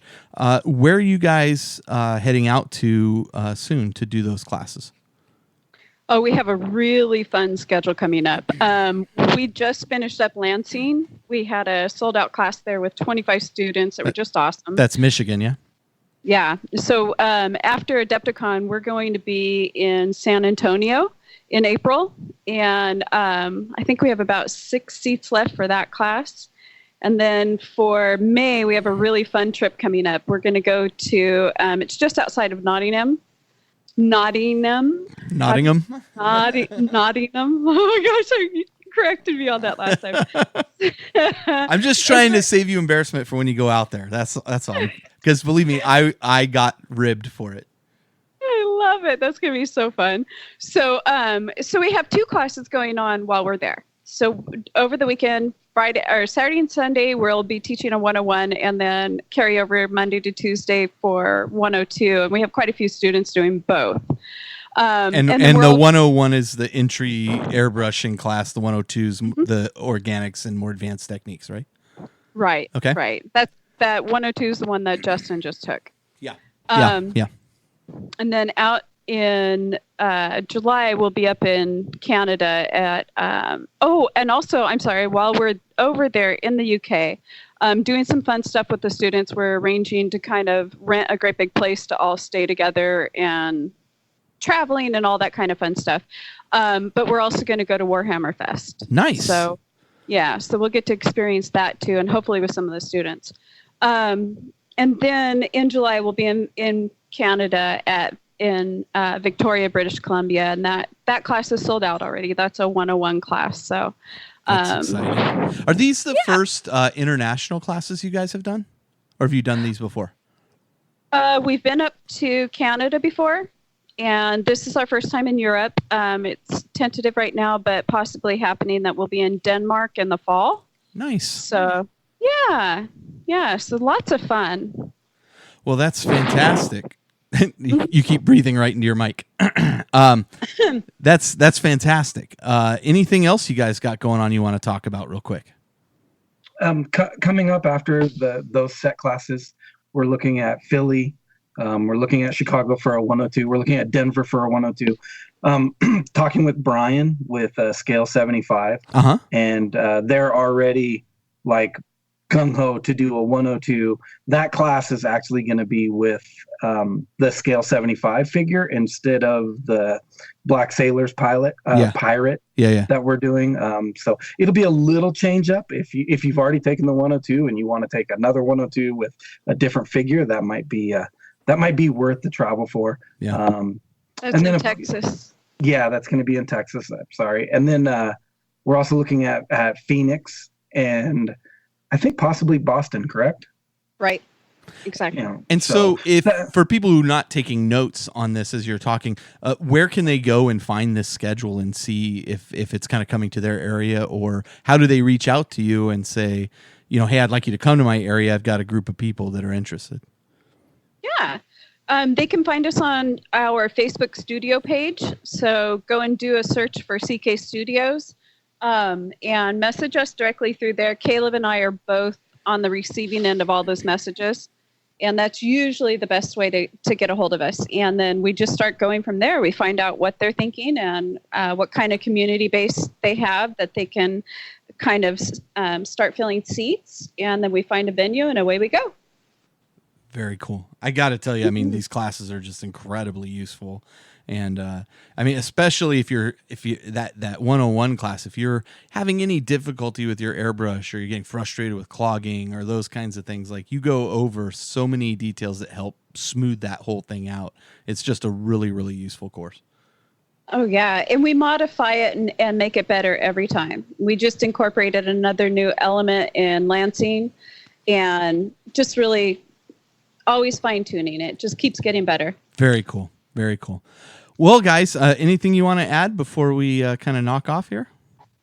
Yeah, one thing. If you're not able to catch us in our classes, we get asked a lot, like, is there personal tutorials? Is there online video tutorials? Stuff like that we're doing. And through CK Studios, no, we're not doing any one-to-ones or anything like that right now. In the future, we might look at that, but right now our hands are pretty full with what we're doing. But we are on Hobby Hangout. We're doing Workshop Wednesdays. You can meet us. You can reach us pretty much every Wednesday.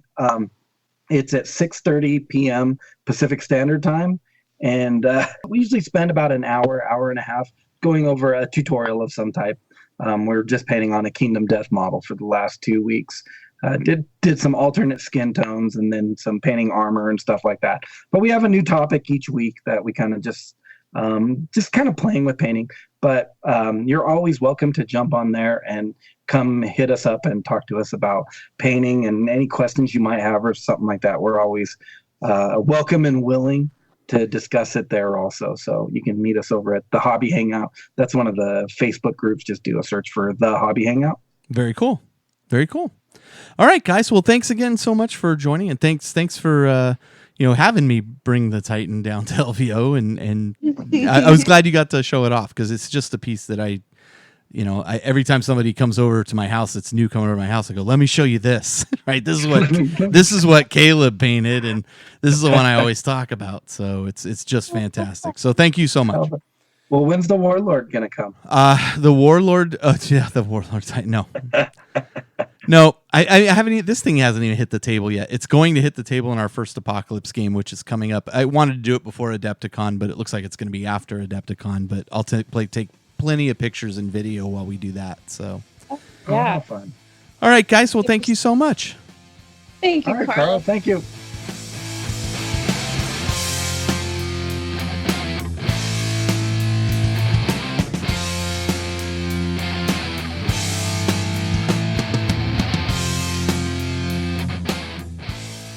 Okay, so we're back. So thank you so much for talking.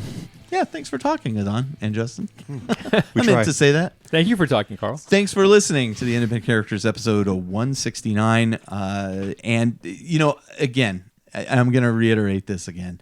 Slaanesh never been one of my favorite deities, but now, after having done this research, blown away.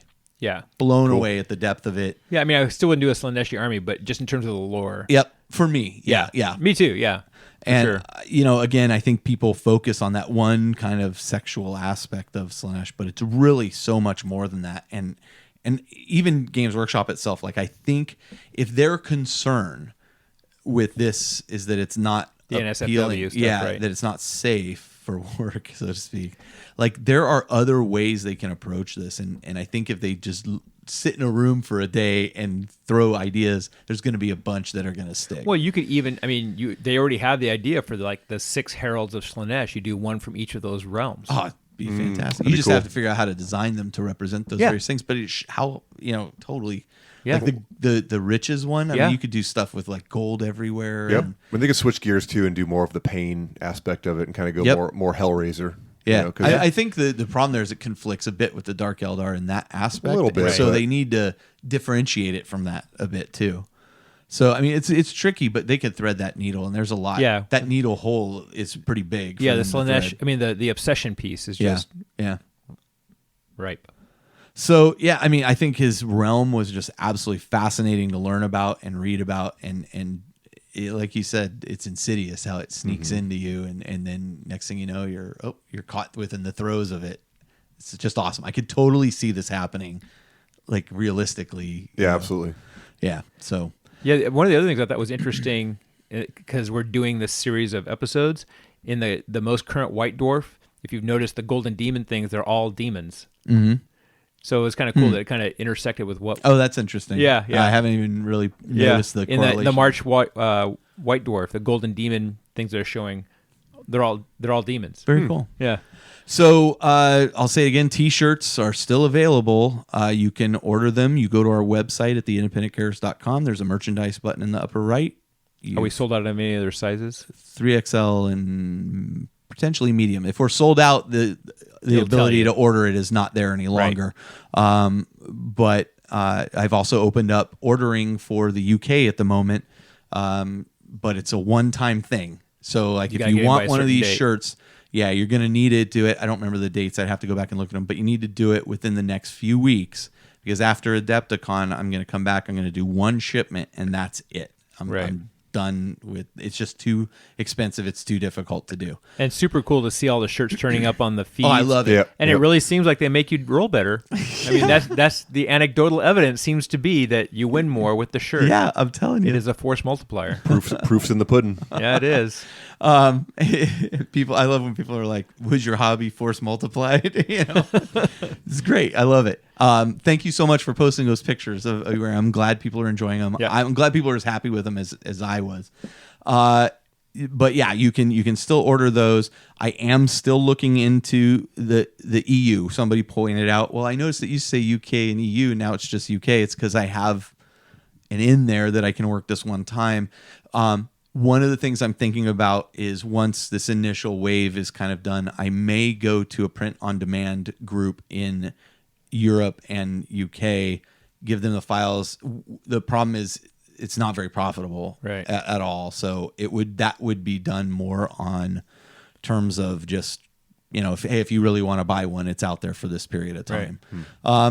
And Australia is coming soon. I just need to go find out the shipping costs to get the thing to my individual in Australia, who will then redistribute them. But Australia, again, will be much like the UK. It'll be a one-shot deal, and that's it. And then I'm done, because it's just I hate the logistics are horrible. I hate to do it for you guys, but it's just so painful. I mean, criminy, even shipping to Canada. I'm actually taking a loss on the ship to Canada too, and it takes me to ship like 5 shirts to Canada. It takes me like 40 minutes at the post office, because they got to fill out everything, even if I come pre-prepared with everything filled out. There's just not an easy way to do it, guys. So I never wanted to be a t-shirt company. I just wanted to get people the shirts that they were asking for. So there you go. Yeah, we love reviews on iTunes. We love reviews on Facebook. You wanted to say something about Facebook, Adon?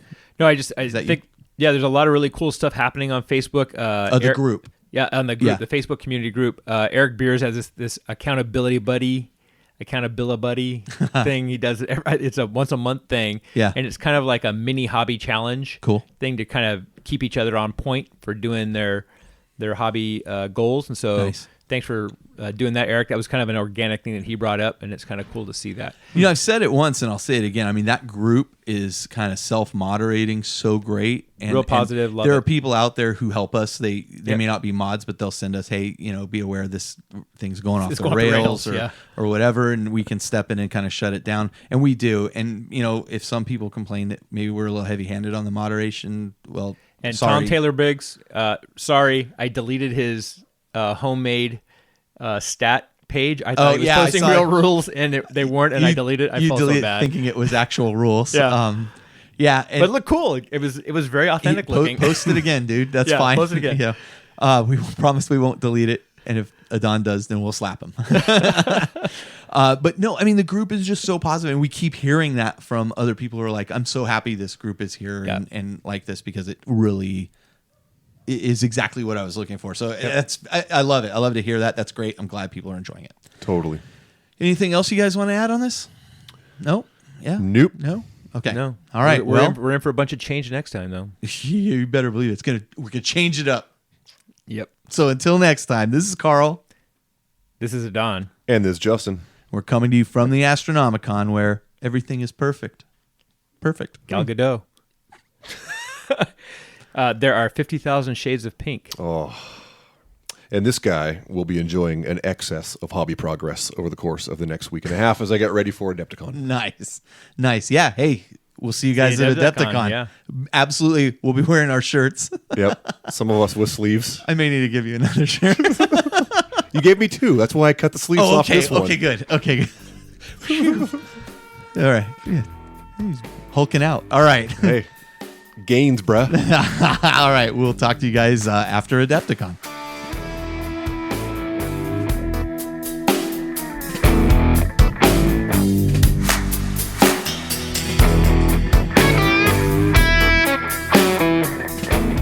This episode of The Independent Characters is protected by the Creative Commons license. If you have further questions as to its use, you can find information on the front page at theindependentcharacters.com.